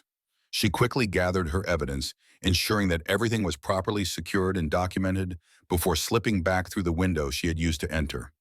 Once outside, she moved quickly into the cover of the surrounding forest, positioning herself where she could observe without being seen. A single vehicle approached, not one of the team's trucks or SUVs, but a modest Subaru that she recognized immediately. David Reed parked in front of the cabin, sat in his car for several long moments, as if gathering a resolve, then emerged with a determined expression. He unlocked the padlock on the front door with a key he retrieved from under a rock. Clearly, he was familiar with the cabin and its security arrangements. Liz watched as he entered, curious about what had brought Jason's older brother to the Patriots' den on a day when the team was away. Through the window, she could see David moving purposefully through the cabin, his expression growing increasingly disturbed as he examined the walls of trophies and the ledger of harassment incidents. He seemed to be searching for something specific, checking the trophy wall and then moving to the back room where the historical records were kept. When he emerged from the cabin 20 minutes later, he was carrying a small box that he placed in the trunk of his car. His face was set in grim lines, a mixture of anger and resignation that suggested whatever he had found had confirmed his worst fears. As he prepared to leave, David paused, looking around the clearing as if sensing he was being watched. For a moment, his gaze seemed to lock directly on Liz's hiding place, though she knew she was well concealed. Then he spoke, his voice carrying clearly in the quiet forest. "I know you're out there, whoever you are, and I know why you're investigating this place." He paused, seeming to choose his words carefully. "What happens here has to stop. It's gone too far for too long. But be careful, you don't understand what you're up against." With that cryptic warning, he returned to his car and drove away, leaving Liz with more questions than answers about David Reed's role in the complex web of Liberty Falls politics and Reed family dynamics. Once certain that David was gone and no one else was approaching, Liz made her way back to the highway and her waiting car. The evidence she had gathered at the Patriots' Den was damning. Clear documentation of a systematic pattern of harassment that had continued for decades with the knowledge and protection of school authorities. As she drove back toward town, Liz's mind raced with questions about David Reed. Was he an ally in her investigation? Someone who recognized the toxic culture his father and brother had perpetuated? Or was he simply protecting family interests, removing evidence that might implicate the Reeds in decades of misconduct? The box he had taken might contain crucial evidence, either to be preserved or destroyed. That evening, Liz transmitted everything she had documented to her sister, including her observations about David Reed's unexpected appearance at the cabin. She requested urgent action on Emily Jenkins' diary, hoping that the girl's own words might accelerate the federal response to the situation at Independence High. Catherine's reply came within hours. Evidence received. Emily's diary alone would justify immediate intervention. Combined with historical documentation and your personal observations, we now have grounds for federal action under Title IX and civil rights statutes. Preparing warrants and intervention team. Continue documentation but minimize personal risk. Suspect Reed aware of investigation. The last line gave Liz pause. Had she been compromised? Was David Reed's appearance at the cabin a coincidence? Or had he somehow learned about her true purpose in Liberty Falls? She reviewed her security measures, checking her apartment for signs of intrusion and verifying that her encrypted communications remained secure. Finding no evidence of compromise, Liz prepared for what would likely be her most challenging week yet at Independence High. The Operation Substitute Removal, scheduled for Friday's assembly, suggested that Jason and his friends were planning a significant escalation, possibly the same kind of public humiliation that had driven previous substitutes away from Liberty Falls. But unlike her predecessors, Elizabeth Moore had no intention of leaving. She had the full weight of federal authority behind her years of legal training to guide her actions, and most importantly, the determination to see justice done for Emily Jenkins and all the other victims of Liberty Falls' toxic culture of harassment and protection. The final confrontation was approaching, and Liz was ready. The question was whether Liberty Falls was ready for the reckoning that was about to descend upon its cherished institutions and protected sons. Monday morning brought a noticeable shift in the atmosphere at Independence High. Jason Reed and his inner circle moved through the hallways with an air of suppressed excitement, exchanging knowing glances and hushed conversations that fell silent whenever Liz approached. The countdown to quitting drawing on her classroom door had been replaced with a more ominous message. 3 days until Friday's assembly. Will you still be here Saturday? Other students seemed to sense the brewing confrontation, watching both Liz and Jason's group with wary anticipation. Some deliberately distanced themselves, not wanting to be caught in the crossfire of whatever was coming. Others, however, began to show subtle signs of support for Liz. Jennifer Bailey lingered after class to ask thoughtful questions about the reading assignments. Emma Rodriguez offered a shy smile in the hallway. A few faculty members nodded to her in the cafeteria with newfound respect. It was during her planning period that Liz received an unexpected visitor. She was grading papers in her classroom when David Reed appeared in the doorway, his expression suggesting internal conflict. Miss Moore, he said formally, may I speak with you for a moment? Liz gestured to the chair beside her desk, studying his face for clues about his intentions. Of course, Mr. Reed. What can I help you with? David closed the door before sitting glancing around as if to confirm they were alone. I know who you are, he said without preamble. Not your cover story about being a substitute teacher from out of town. I know you're investigating Independence High, probably with federal backing. Liz maintained her composure, neither confirming nor denying his assertion. What makes you say that? I'm an attorney, David replied. I specialize in civil rights law in Philadelphia. I recognize an undercover investigation when I see one. The careful documentation, the strategic questioning, the way you've been building relationships with potential witnesses. He leaned forward, lowering his voice. And I saw you at the cabin on Saturday. Not clearly enough to identify you from a distance, but I know someone was there documenting evidence. The timing and circumstances suggest it was you. Liz assessed her options quickly. David Reed could be a valuable ally if his concern was genuine, but he was still a Reed, son of the coach brother of Jason, product of the culture she was investigating. Hypothetically, she said carefully, if someone were conducting such an investigation, what would be your interest in it? David's expression turned grim. My interest would be personal as well as professional. I grew up in this town, Miss Moore. I played football for my father, sat through his locker room talks, witnessed the early days of what the Patriots' den became. His voice grew heavy with what sounded like guilt. I was part of that culture once, though never its worst exemplar. I left Liberty Falls as soon as I could. Went to college, then law school, built a life as far from here as possible. I told myself I'd escape, that what happened here wasn't my responsibility anymore. What changed? Liz asked. My mother's illness, David replied. I came back to support her through cancer treatment, but what I found when I returned was worse than when I left. My brother has taken everything toxic about Liberty Falls football culture and amplified it, and my father has enabled him every step of the way.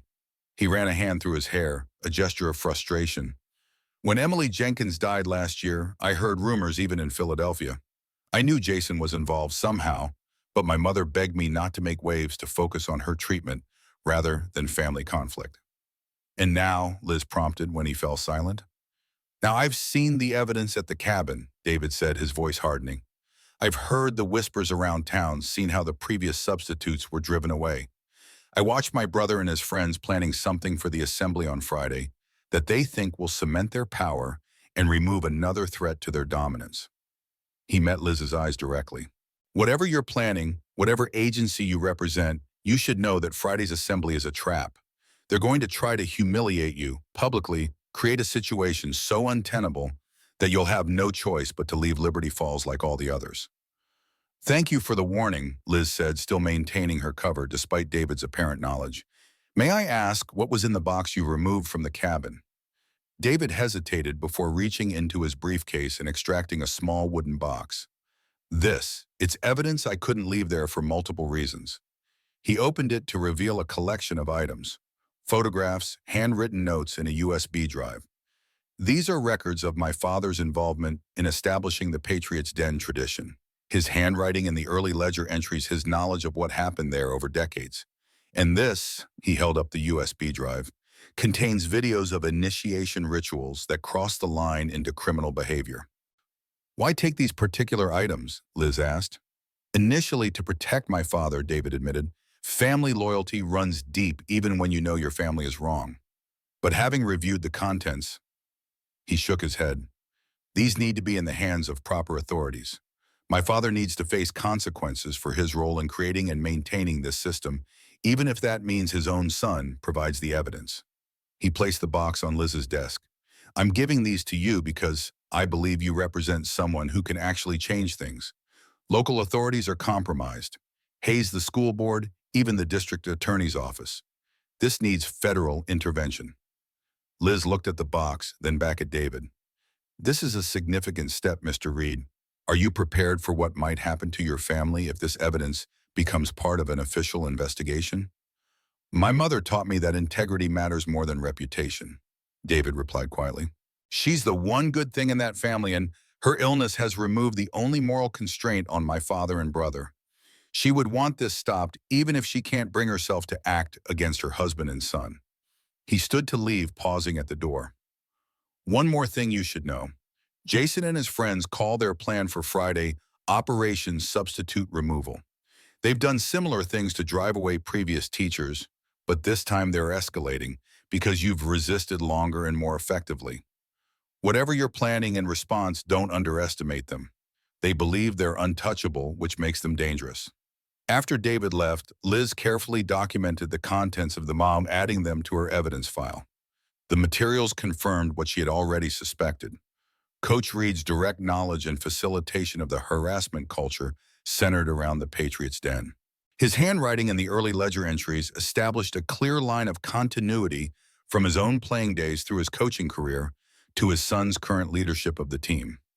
The videos on the USB drive were particularly disturbing, showing initiation rituals that involved harassment of female students and teachers' destruction of property and what appeared to be sexual assaults on intoxicated victims. Several clips showed Coach Reed present during parties at the cabin, aware of what was happening and making no attempt to stop it. This evidence, combined with what Liz had already gathered, created a comprehensive case against not just Jason Reed and his friends, but against the entire system that had protected and enabled them. Coach Reed, Principal Wilson, Sheriff Hayes, and others would face serious questions about their knowledge and facilitation of a hostile educational environment that had persisted for decades. Liz transmitted the new evidence to her sister, immediately emphasizing the warnings about Friday's assembly and requesting accelerated action from federal authorities. Catherine's response was equally urgent. Intervention team on standby. Continue as planned for Friday assembly. Federal agents will be in position. Maintain cover until assembly begins. Evidence sufficient for multiple arrests and civil rights action against school district. With federal intervention now certain, Liz focused on consolidating her evidence and preparing for the confrontation ahead. She continued her normal teaching duties, maintaining her cover while observing the increasingly obvious excitement among Jason's group as Friday approached. On Wednesday, she encountered Jennifer Bailey in the library after school, and the quiet girl from her English class sitting alone with a stack of books. Jennifer looked up nervously as Liz approached. "Miss Moore," she acknowledged softly.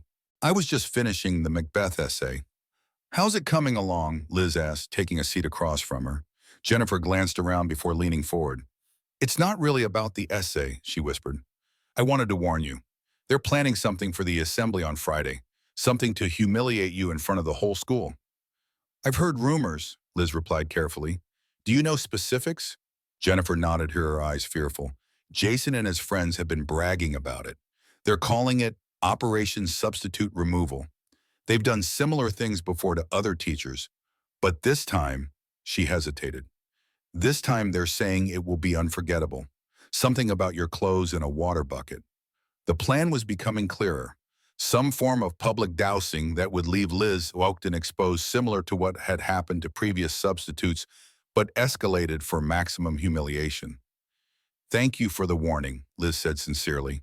"That's brave of you considering their influence in this school." Jennifer's eyes filled with tears. "I was friends with Emily Jenkins. We grew up together, went to the same church. When she started getting harassed by Jason last year, I was too scared to stand with her publicly. I watched her get isolated, labeled a liar, driven to—" She couldn't finish the sentence. "It wasn't your fault," Liz assured her gently. "The system here is designed to silence anyone who speaks up. That's how it perpetuates itself." "But I could have done something," Jennifer insisted. "Instead, I just watched it happen, too afraid of becoming their next target." She wiped away a tear. "I don't want to watch it happen again. Not to you or anyone else." "What made you decide to warn me?" Liz asked. "The way you stood up to Jason in class," Jennifer replied. "When you challenged him about Macbeth and power, it was the first time I've ever seen anyone not back down when he pushes. It made me think maybe things could actually change." Liz felt a surge of hope at Jennifer's words. If one student could find the courage to speak up, perhaps others would follow. The culture of silence that protected Jason Reed and his friends was powerful but not invincible. "Things will change," Liz promised, "sooner than you might think." On Thursday afternoon, Liz received a summons to Principal Wilson's office. She arrived to find not just Wilson, but Coach Reed and Sheriff Hayes waiting for her. The triumvirate of local authority united to present a final warning before Friday's assembly. Miss Moore, Wilson began with false pleasantness. We wanted to check in about how you're adjusting to Independence High. It's been, almost 2 weeks now? 11 days, Liz replied precisely. And I'm adjusting. Well, thank you. The students are engaging with the material, and I'm seeing good progress in their analytical skills. Coach Reed snorted dismissively. That's not what we're hearing. Word is you're causing disruption, challenging established traditions, turning students against each other with your unconventional teaching methods. I wasn't aware that critical thinking was unconventional, Liz replied mildly. Sheriff Hayes leaned forward, his posture deliberately intimidating. Look, Miss Moore, Liberty Falls is a close-knit community. We do things a certain way here, ways that have served us well for generations. Outsiders who come in trying to change those ways tend to find themselves unwelcome. The threat was hardly veiled at all. This was their final warning. Conform or face consequences delivered by the 3 pillars of local authority. I'm not trying to change anything, Liz said with calculated innocence. I'm simply teaching English literature according to standard academic practice. Your classroom discussions suggest otherwise, Wilson replied coldly. Questioning authority, challenging traditional values, encouraging students to criticize established hierarchies, these are not the values we promote at Independence High. Perhaps we should clarify what values are being promoted, Liz suggested, because from what I've observed, they seem to include harassment, intimidation, and the systematic silencing of anyone who questions certain students' behavior. The temperature in the room seemed to drop several degrees.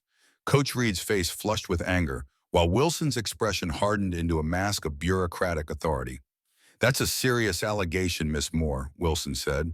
One that reflects poor judgment on your part and suggests you may not be suitable for continued employment in our district. I keep meticulous records, Liz replied calmly. Every incident I've observed or experienced has been documented with dates, times, and witnesses. Sheriff Hayes's hand moved subtly toward his belt, a gesture that might have intimidated someone less prepared than Liz. Records can be lost, Miss Moore. Files get misplaced. Witnesses change their stories. That's just how things work sometimes. Liz met his gaze steadily. Fortunately, I maintain backups of all my records. Secure remote backups that would become immediately available to relevant authorities if anything were to happen to me or my personal documentation. The implication was clear. She had taken precautions against exactly the kind of local obstruction and evidence tampering that had protected the harassment culture for decades. The 3 officials exchanged glances, seemingly reassessing their approach. No one is threatening you, Miss Moore, Wilson said, though her tone suggested otherwise. We're simply expressing concern about your fit with our school culture. I understand your concern, Liz replied, and I appreciate the opportunity to discuss it. Will there be anything else I need to prepare for tomorrow's assembly? The mention of the assembly caused another silent exchange of glances among the 3 officials, confirmation that they were aware of whatever Jason and his friends had planned. Just remember what we discussed, Coach Reed said as Liz stood to leave. Liberty Falls takes care of its own, always has, always will. I'll keep that in mind, Liz promised, though not in the way they intended. As she left the administration building, Liz transmitted a recording of the meeting to her sister with a simple message. Final confrontation confirmed for tomorrow's assembly. Local authorities complicit, ready for federal intervention. Catherine's response was equally brief. Team in position by 900 tomorrow. Maintain cover until signal. Justice is coming to Liberty Falls. That evening, Liz prepared for what would likely be her final day undercover at Independence High. She reviewed her evidence one last time, ensuring that everything was properly documented and transmitted to secure federal servers. She checked the special recording equipment she would wear during the assembly, designed to capture whatever Jason and his friends had planned as their final act of harassment. As she completed her preparations, Liz thought about Emily Jenkins, whose diary had become a crucial piece of evidence in the federal case. Tomorrow would bring the justice that Emily had sought but never received. Accountability for Jason Reed and the system that had protected him, recognition of the trauma inflicted on numerous victims over decades, and perhaps most importantly, the beginning of real change at Independence High. The Patriots' Den would be exposed, its trophies and ledgers entered into evidence, its role as the epicenter of a toxic culture laid bare for all to see. Coach Reed would face questions about his knowledge and facilitation of harassment spanning his entire career. Principal Wilson would be held accountable for her deliberate indifference to a hostile educational environment. Sheriff Hayes would have to explain his systematic failure to investigate credible allegations of criminal behavior. And Jason Reed, the entitled quarterback, who believed himself untouchable, would discover that his family name and athletic prowess offered no protection against federal civil rights charges. Tomorrow, the invisible shield that had protected Liberty Falls' favorite sons for generations would be torn away, and justice would emerge from the shadows where it had been waiting, gathering evidence, building a case that could not be dismissed or buried by local authorities. Elizabeth Moore fell asleep with the quiet confidence of someone who had done everything possible to prepare for the battle ahead, secure in the knowledge that whatever Jason Reed and his friends had planned for the assembly, their moment of perceived triumph would become the catalyst for their downfall. Friday morning dawned with a sense of anticipation that seemed to grip the entire town of Liberty Falls. The high school's assembly was ostensibly to celebrate the football team's winning season and prepare for the upcoming championship game. But Liz knew it had become something far more significant, the culmination of Jason Reed's campaign against her and the trigger point for federal intervention that would forever change the community. Liz dressed carefully that morning, selecting a conservative navy blazer over a white blouse and dark slacks, professional attire that also concealed the specialized recording equipment she would be wearing throughout the day. Her documentation kit was complete. Her communications with federal authorities confirmed her evidence securely backed up on multiple servers beyond the reach of Liberty Falls' officials. As she drove to Independence High for what would likely be her final day as a substitute teacher, Liz passed Frank Calloway outside his service station. The old Vietnam veteran nodded to her with something like concern in his weathered face, as if sensing the confrontation ahead. Liz returned the nod, a silent acknowledgement between two people who understood that Liberty Falls was not what it appeared to be on the surface. The school parking lot was unusually full for a Friday morning, with parents' vehicles mingling with students' cars. The assembly was a community event, another demonstration of the central role that Patriots football played in the town's identity. Liz noted several familiar vehicles: Sheriff Hayes' cruiser, Principal Wilson's Lexus, the district attorney's BM, the mayor's Lincoln. The full apparatus of local authority gathered to witness what they believed would be her humiliation and departure. Inside the building, the hallways buzzed with anticipation. Students moved in tight clusters, whispering and glancing at Liz as she passed. Some looked eager, others uncomfortable, a few, like Jennifer Bailey and Emma Rodriguez, openly concerned.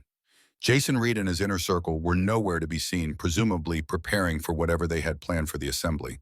Liz's first classes passed in a blur of routine activities.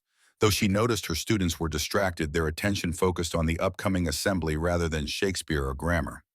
By mid-morning, the subtle warning signs began to appear. Knowing glances between students, hushed laughter quickly suppressed when she approached a general air of anticipation that grew with each passing hour. During her planning period, Liz received a text message from her sister Catherine. Teams in position, warrants secured, signal when ready, justice is coming. She replied with a simple acknowledgement, confirming that she would proceed as planned. Just before the assembly was scheduled to begin, David Reed appeared at her classroom door, his expression grave. "They're really going through with it," he said without preamble. "I tried to talk Jason out of it last night, but he wouldn't listen. He sees you as a direct challenge to his authority, and he's determined to make an example of you." "I expected as much," Liz replied calmly. "Thank you for trying." David hesitated, conflict evident in his face. "My father knows what's planned. He hasn't explicitly approved it, but he's made no effort to stop it either. He believes this is how the natural order maintains itself, those with power using it to silence those who question them." "The natural order is about to change," Liz said. "What happens after?" David asked. "To the school, to the town, to my family." Liz considered her response carefully. Justice happens, accountability, consequences for actions that have gone unpunished for too long, but also healing eventually, and the chance to rebuild something better than what came before. David nodded slowly. "My mother always said that true strength isn't about dominating others, but about standing firm when it would be easier to look away." He extended his hand. "Good luck, Miss Moore. Whatever happens in there, know that not everyone in Liberty Falls is part of the problem.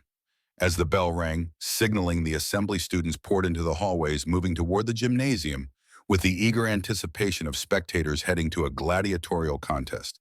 Liz followed at a measured pace, maintaining her professional demeanor while mentally preparing for what lay ahead. The gymnasium at Independence High School had been decorated for the occasion, red and blue Patriots banners hanging from the walls, the school mascot emblazoned on the polished wooden floor.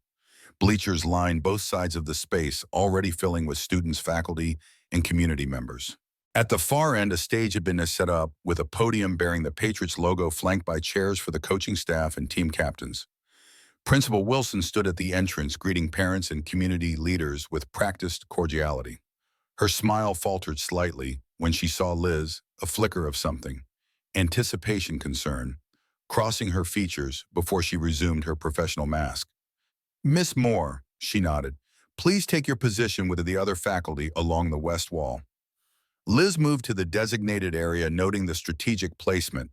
The faculty section was directly beneath a balcony where several members of the maintenance staff appeared to be making last-minute adjustments to something concealed by a Patriots banner. She recognized the setup immediately. Jason's plan apparently involved something being dropped or poured from above. As the gymnasium filled to capacity, Liz surveyed the crowd, identifying key players in the drama about to unfold. Coach Reed stood near the stage, resplendent in his Patriots windbreaker, the undisputed authority figure in his domain. Sheriff Hayes leaned against the wall near the main entrance, his uniform and badge symbols of the law that had failed to protect Liberty Falls' most vulnerable citizens.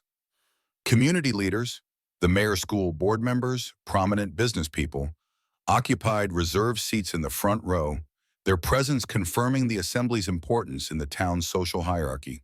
And then there was Jason Reed, surrounded by his lieutenants, moving through the crowd with the confident swagger of someone who believed himself untouchable.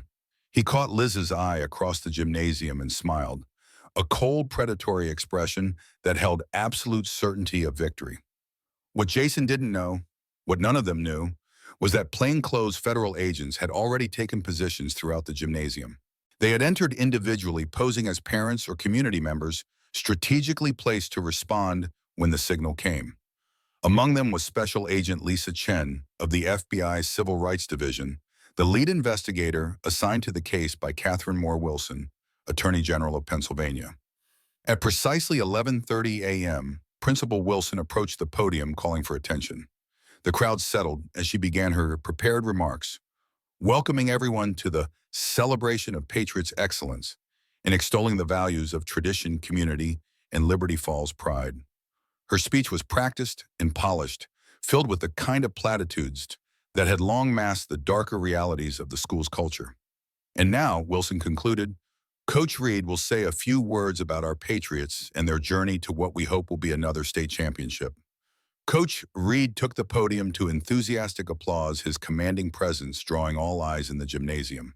Patriots' pride isn't just about winning games. He began, his voice carrying the authority of someone who had never been successfully challenged. It's about understanding who we are as a community, the values we stand for, the traditions we uphold. As Reed continued his speech, Liz noticed subtle movements among Jason's group.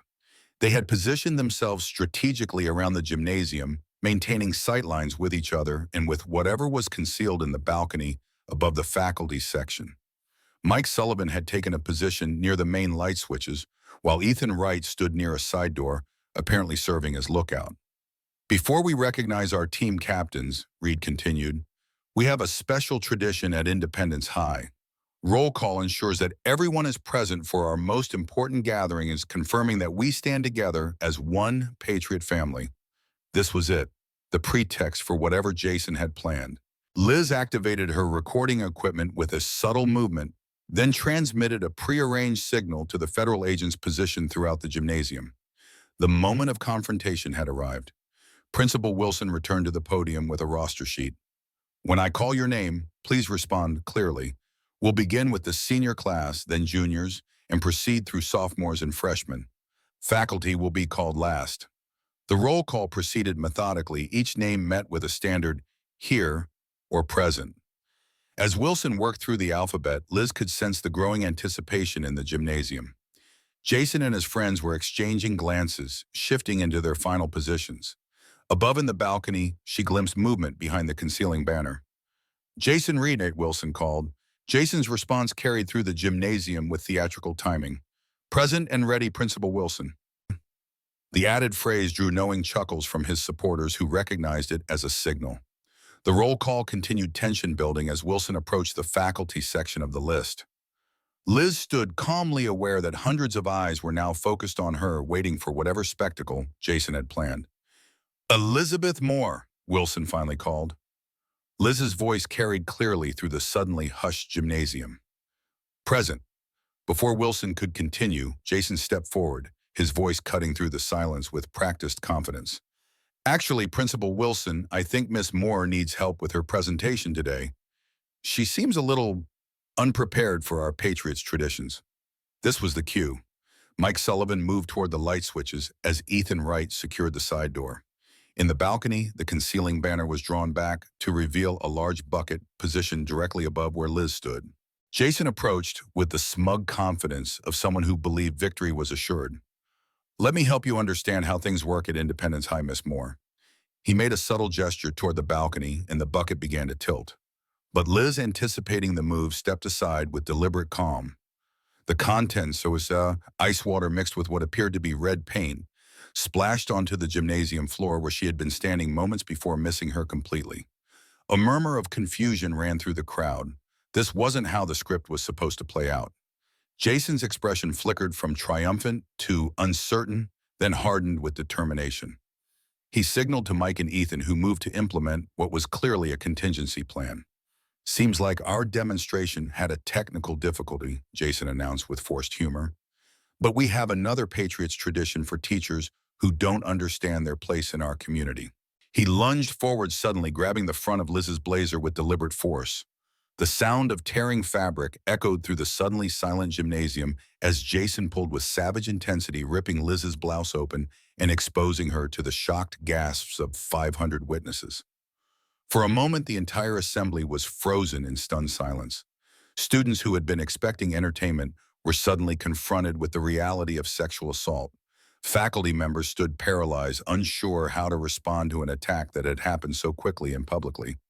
Jason began laughing, a sound quickly joined by a few of his closest supporters. Now that's what I call a wardrobe malfunction, he announced to the crowd, his voice carrying the satisfaction of someone who believed he had achieved total victory. Maybe next time Miss Moore will remember to show proper respect for Patriots traditions. But Elizabeth Moore's response was not what Jason Reed or anyone else in that gymnasium expected. Instead of fleeing in humiliation or breaking down in tears, she stood perfectly still, her hands calmly adjusting her torn clothing while her eyes remained fixed on Jason's face. The composure she displayed was so unexpected that the laughter died away, replaced by an uncertain silence, as the crowd sensed that something was wrong with their understanding of the situation. When Liz finally spoke, her voice carried clearly through the gymnasium with the authority of someone who had been trained in federal courtrooms and raised in the corridors of political power. The transformation was immediate and dramatic, as if she had suddenly removed a mask that had been concealing her true nature. Jason Reed, she said, her voice cutting through the silence like a blade. You have just committed sexual assault in front of 500 witnesses while being recorded by federal surveillance equipment. The words hit the crowd like a physical blow. Students who had been laughing moments before suddenly realized they had witnessed something far more serious than a prank gone wrong. The gymnasium's atmosphere shifted from cruel amusement to shocked disbelief as the implications of Liz's statement began to sink in. Jason's expression changed from triumph to confusion as he processed what she had just revealed. What the hell are you talking about? He demanded, his voice carrying the first note of uncertainty anyone had heard from him. Liz reached into her jacket pocket and withdrew a leather credential case, holding it up for the crowd to see. The federal seal was clearly visible, even from a distance, and the sight of it sent a ripple of shock through the watching students and faculty. My name is Elizabeth Moore, daughter of Supreme Court Justice Samuel Moore and sister of Catherine Moore Wilson, Attorney General of Pennsylvania. She announced, her voice carrying the authority of someone who had spent her life in the halls of federal power. For the past 2 weeks, I have been conducting an undercover investigation into sexual harassment and federal civil rights violations at Independence High School. The revelation sent shockwaves through the gymnasium. Students began backing away from Jason and his teammates, suddenly realizing that their proximity to the assault could implicate them in a federal investigation.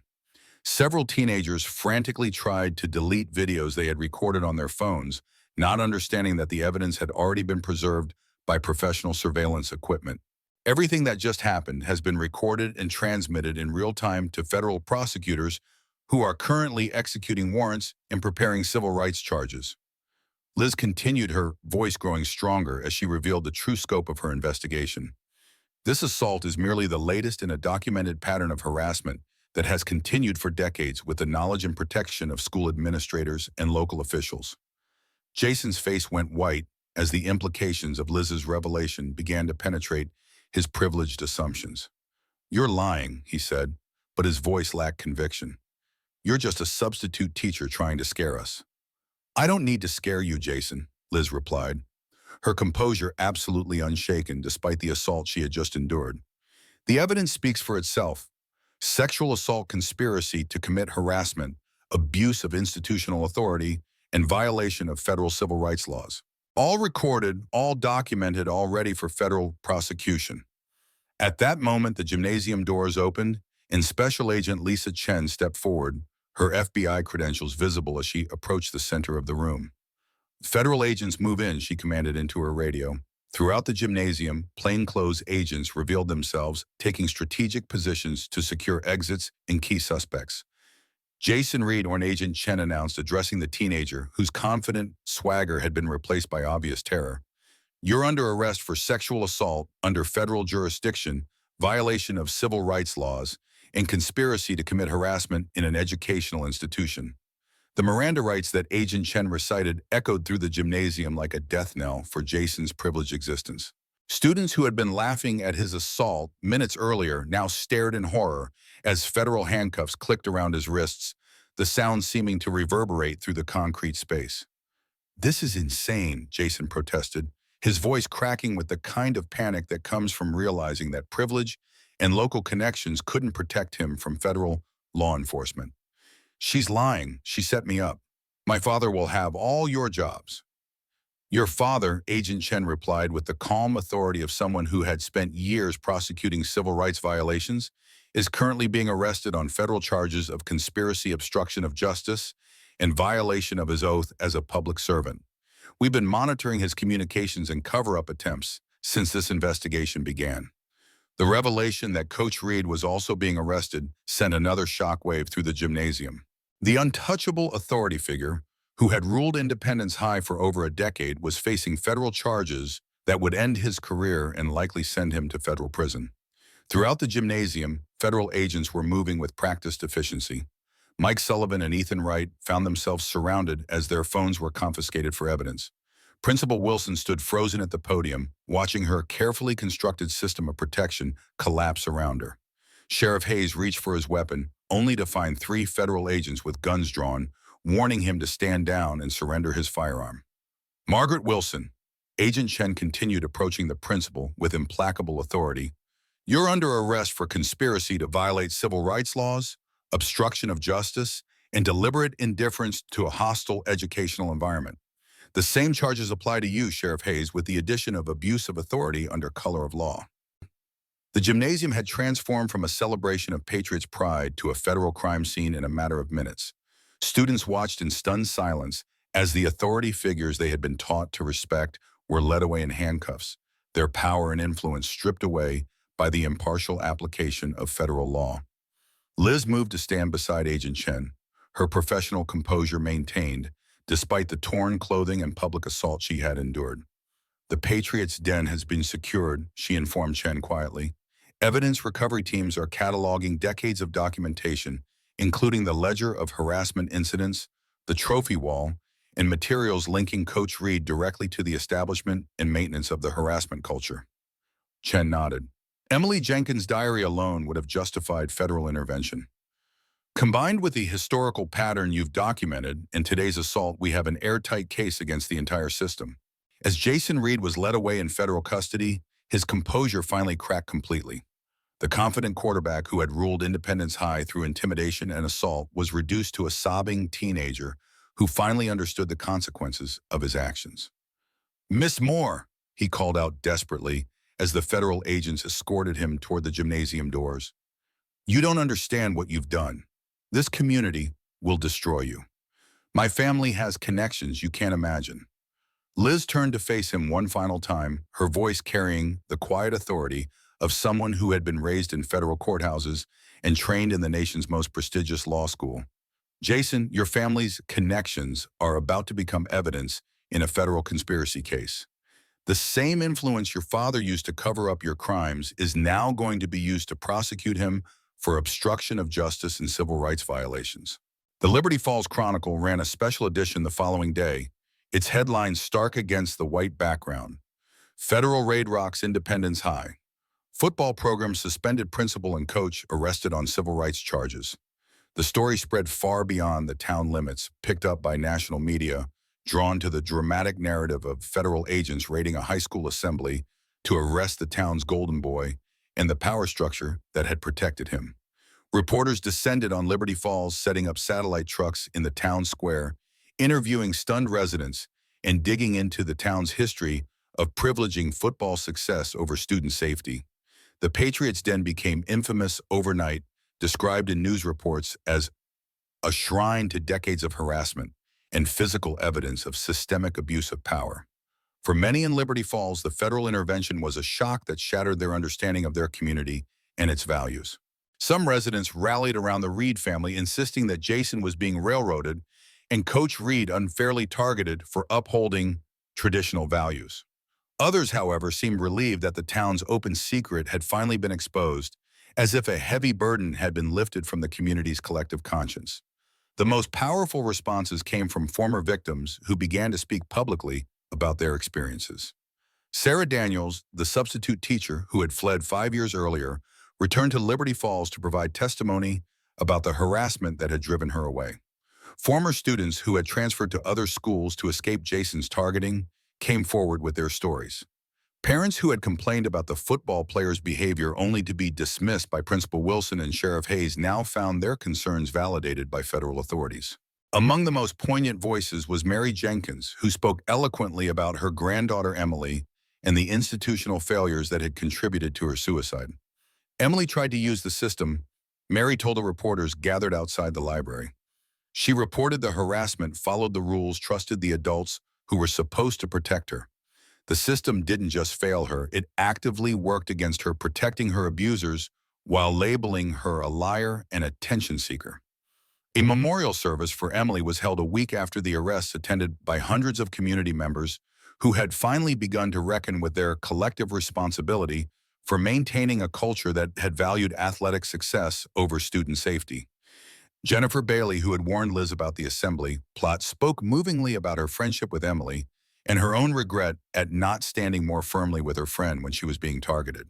"The hardest thing to admit," Jennifer said through tears, "is that we all knew what was happening.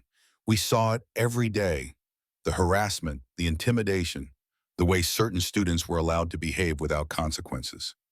We didn't speak up because we were afraid, because we had been taught that this was just how things were in Liberty Falls." Emily's death wasn't just because of Jason Reed and his friends. It was because an entire community chose to look the other way. The legal proceedings moved with the deliberate pace of the federal justice system. Jason Reed, tried as an adult due to the severity of the charges and his pattern of behavior, eventually accepted a plea agreement that included 6 years in federal prison, followed by 5 years of supervised release and registration as a sex offender. His demeanor during court appearances showed none of the arrogance that had characterized his behavior at Independence High. The entitled quarterback had been replaced by a subdued young man finally facing consequences for his actions. Coach Reed received a 10-year sentence for his role in establishing and maintaining the harassment culture, obstruction of justice, and conspiracy to violate civil rights laws. Evidence recovered from the Patriots' Den, including his handwriting in the earliest ledger entries, had proven devastating to his defense. The court heard testimony from former players dating back to the 1990s, describing how Reed had explicitly encouraged harassment as a form of team building and enforcing the natural order. Principal Wilson's trial revealed the extent of her complicity in the system, with evidence showing that she had deliberately destroyed records of complaints, pressured victims to recant, and worked with Sheriff Hayes to ensure that no meaningful investigation ever threatened the football program. Her 7-year sentence reflected the court's view that her betrayal of her educational responsibilities was particularly egregious. Sheriff Hayes, whose abuse of authority had protected the harassment culture from legal consequences, for years received 8 years in federal prison. His trial exposed connections between the sheriff's department and the Patriots' Den, including evidence that deputies had returned intoxicated students to their parents without charges and ignored reports of criminal behavior by team members. The broader impact of the case extended far beyond the criminal proceedings. The U.S. Department of Education launched a comprehensive investigation into patterns of harassment in school athletic programs nationwide, using the Independence High case as a template for identifying institutional failures. New federal guidelines were established for reporting and addressing harassment complaints, with specific provisions to prevent the kind of administrative cover-ups that had occurred in Liberty Falls. In Pennsylvania, Catherine Moore Wilson used her authority as Attorney General to create a specialized task force focused on civil rights enforcement in educational settings. The Emily Jenkins Initiative, named in honor of the young woman whose diary had become crucial evidence in the federal case, established rapid response protocols for harassment complaints and created a secure reporting system that bypassed local authorities who might be compromised by community connections. Independence High School itself underwent a complete transformation under federal oversight. The entire administrative structure was rebuilt with educators recruited specifically for their commitment to student safety and civil rights compliance. The football program was suspended for 2 years, then reinstated under strict supervision with mandatory training on harassment prevention and consequences for misconduct. Most significantly, the Patriots' Den was demolished in a public ceremony attended by former victims and their families. In its place, a memorial garden was established dedicated to Emily Jenkins and all those who had suffered under the system of harassment and protection. The garden's central feature was a bronze statue of a young woman with an open book symbolizing the truth that had finally been revealed after decades of enforced silence. 5 years after the federal raid on Independence High, Elizabeth Moore returned to Liberty Falls to speak at the dedication of the Emily Jenkins Center for Civil Rights Education. The center, established in the renovated Carnegie Library building with federal funding and private donations, would serve as both a memorial to past victims and a resource for preventing future harassment through education training and advocacy. The town had changed significantly since that dramatic day in the gymnasium. The Patriots football program still existed, but occupied a more balanced place in the community's identity, no longer the untouchable institution it had once been. Many of the businesses along Main Street displayed safe space decals in their windows, indicating their commitment to the community-wide harassment prevention program that had been implemented as part of the federal settlement agreement. The old Keystone Steel Mill had been partially renovated into a community college annex, offering educational opportunities that had been unavailable to previous generations of Liberty Falls residents. The transformation from industrial town to educational center had been challenging but ultimately revitalizing, providing new purpose for a community that had clung to football glory as its only source of identity and pride. As Liz approached the podium to deliver her keynote address, she looked out at the gathered crowd. Former victims and their families, teachers from the reconstituted Independence High, federal officials who had participated in the investigation, and community members who had chosen to be part of Liberty Falls' rebirth rather than clinging to its troubled past. In the front row sat Mary Jenkins, now in her 80s but still sharp-eyed and determined. Beside her was Jennifer Bailey, who had gone on to study law at the University of Pennsylvania, inspired by Liz's example to pursue a career in civil rights enforcement. Emma Rodriguez, who had found her voice as a student activist after the federal intervention, was now a junior at Columbia University, returning to Liberty Falls specifically for this dedication ceremony. David Reed was also present, though seated toward the back of the audience. He had remained in Liberty Falls after his father's conviction, working to rebuild the family name through community service rather than athletic dominance. His mother, Margaret, who had survived her cancer, and now led a support group for families affected by the federal investigation, sat beside him with quiet dignity. 5 years ago, Liz began. I came to Liberty Falls as a stranger posing as a substitute teacher to investigate reports of harassment at Independence High School. What I found was more than individual misconduct. It was a system of protection and privilege that had corrupted the very institutions meant to ensure justice and safety for all students. She paused, looking out at the faces of those who had lived through the transformation of their community. The easy narrative would be to blame a few bad actors. Jason Reed, Coach Reed, Principal Wilson, Sheriff Hayes. But the truth is more complex and challenging. The harassment culture at Independence High persisted for decades because an entire community allowed it to persist, prioritizing football glory and tradition over the safety and dignity of vulnerable students and teachers. Nods of acknowledgement rippled through the audience. The painful self-examination that Liberty Falls had undergone in the years since the federal intervention had forced many to confront their own complicity in maintaining the toxic culture. Emily Jenkins tried to use the system to protect herself. Liz continued, her voice softening as she mentioned the young woman whose diary had become such crucial evidence. She reported the harassment, followed the procedures, trusted the adults who were supposed to protect her. When that system failed her, when it actively worked against her to protect her abusers, she felt she had no other escape from the harassment than to take her own life. Mary Jenkins wiped away a tear, her head held high, despite the grief that still visibly affected her. Jennifer Bailey reached over to take the older woman's hand in silent support. The Emily Jenkins Center being dedicated today is more than a building or a program, Liz said, her voice strengthening. It is a promise to all students that they will never again have to face harassment alone, that their reports will be taken seriously, that their safety and dignity matter more than any athletic achievement or community tradition. She gestured to the renovated library building behind her, its classic architecture now housing state-of-the-art educational facilities. This center will provide training for educators, resources for students, and support for victims. It will serve as a constant reminder that civil rights are not abstract legal concepts, but the fundamental protections that allow every person to learn, grow, and thrive without fear of harassment or abuse. Liz looked directly at the former victims in the audience, acknowledging their courage and resilience. The transformation of Liberty Falls over these past 5 years has been remarkable. From a community that protected harassers to one that champions victims' rights. From a school that prioritized athletic success over student safety to one that measures its achievement by the well-being of all students. From a town defined by silence and compliance to one known for speaking truth and demanding accountability. She paused, allowing her words to resonate with the audience. This transformation wasn't imposed from outside. It came from within Liberty Falls itself. From people like Mary Jenkins, who never stopped seeking justice for her granddaughter. From students like Jennifer Bailey and Emma Rodriguez, who found the courage to speak up when silence would have been easier.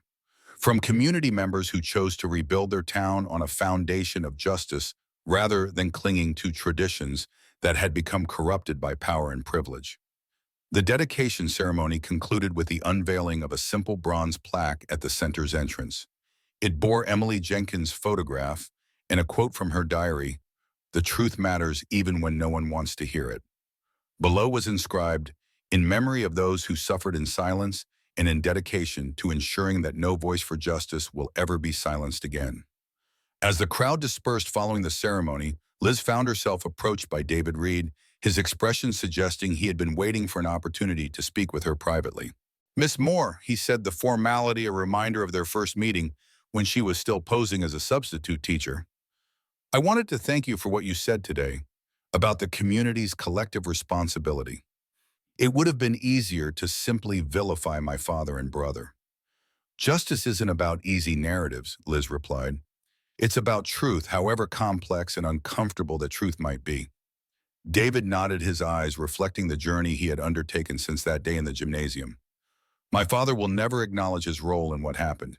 He still believes he was protecting the natural order of things, that the traditions he inherited and passed down were somehow sacred rather than toxic." "And you?" Liz asked. "I'm trying to create new traditions," David said simply. "Ones based on respect and dignity rather than dominance and privilege." It's a long process, especially in a town where the Reed name still carries the weight of my father's actions. The hardest work of justice isn't the investigations or prosecutions, Liz has observed. It's the rebuilding that comes after, creating something better than what was torn down. David glanced toward the Emily Jenkins Center, where students from Independence High were already gathering for an afternoon program. She would have been graduating college this year, he said quietly, starting her career, making her mark on the world. All the potential, all the possibilities ended because a system that should have protected her chose to protect my brother instead. Her legacy lives on through this center, Liz said, through the students who will be protected by the systems established in her name, through the changes her story helped create in communities far beyond Liberty Falls. As David moved away to join his mother, Mary Jenkins approached her aged face bearing the quiet dignity of someone who had endured profound loss but found purpose in her grief. I always knew someone would come, she told Liz, her voice steady despite her emotion. Someone who couldn't be intimidated or bought off or driven away. I just didn't know if I would live long enough to see it happen. Your granddaughter's diary was the key, Liz replied gently. Her words, her truth made it impossible for the system to continue protecting her abusers. Mary nodded, tears gathering in her eyes but not falling.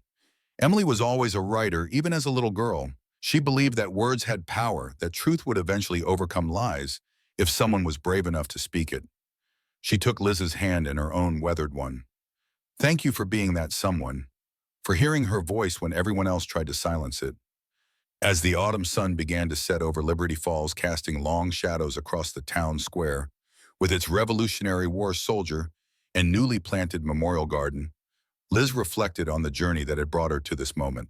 What had begun as a federal investigation into institutional negligence had become something more profound, a reckoning with how communities protect their favored sons at the expense of their most vulnerable members. How traditions meant to unite can be corrupted into weapons of exclusion and harassment. How justice requires not just punishment of wrongdoers, but transformation of the systems that enabled them. The invisible shackle that had protected Liberty Falls harassment culture had been torn away, exposing the corruption beneath the surface of small-town values and traditions. But from that painful exposure had come the possibility of healing, of rebuilding on a foundation of genuine justice, rather than the preservation of power and privilege.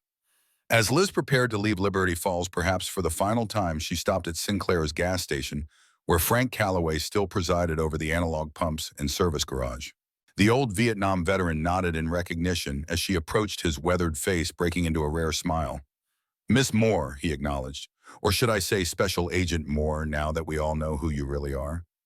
Elizabeth is fine, she replied, returning his smile. I'm not undercover anymore.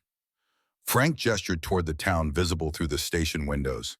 The renovated library now housing the Emily Jenkins Center, by the memorial garden where the statue caught the last rays of sunlight, the high school in the distance with its new administration and transformed culture. You changed this town, he said simply, tore down what needed tearing down, made space for something better to grow in its place. The town changed itself, Liz corrected gently. Once people were given the chance to see the truth and make different choices. Frank nodded, wisdom born of long experience, evident in his faded eyes. Some truths need to be exposed before healing can begin, like lancing a wound to drain the poison. He extended his hand. Liberty Falls owes you a debt we can never repay, but some of us, at least, will always be grateful you came here. As Liz drove away from Liberty Falls for the last time following the same route that had brought her to the town weeks earlier, she reflected on Frank's words. The exposure of truth had indeed been painful for Liberty Falls. Reputations destroyed, cherished institutions revealed as corrupt, community identity shaken to its foundations.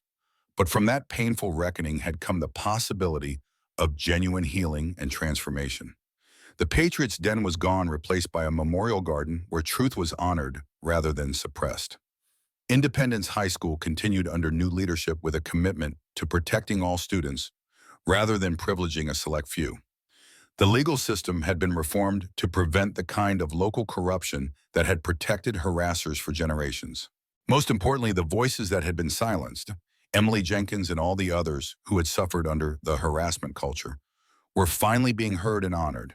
Their experiences, their warnings, their calls for justice had been validated by federal authority and community acknowledgement. Justice had emerged from the shadows where it had waited, gathering evidence, building a case, preparing for the moment when the invisible shield of protection would be torn away and truth would finally prevail over the lies and silence that had preserved Liberty Falls' toxic traditions for generations.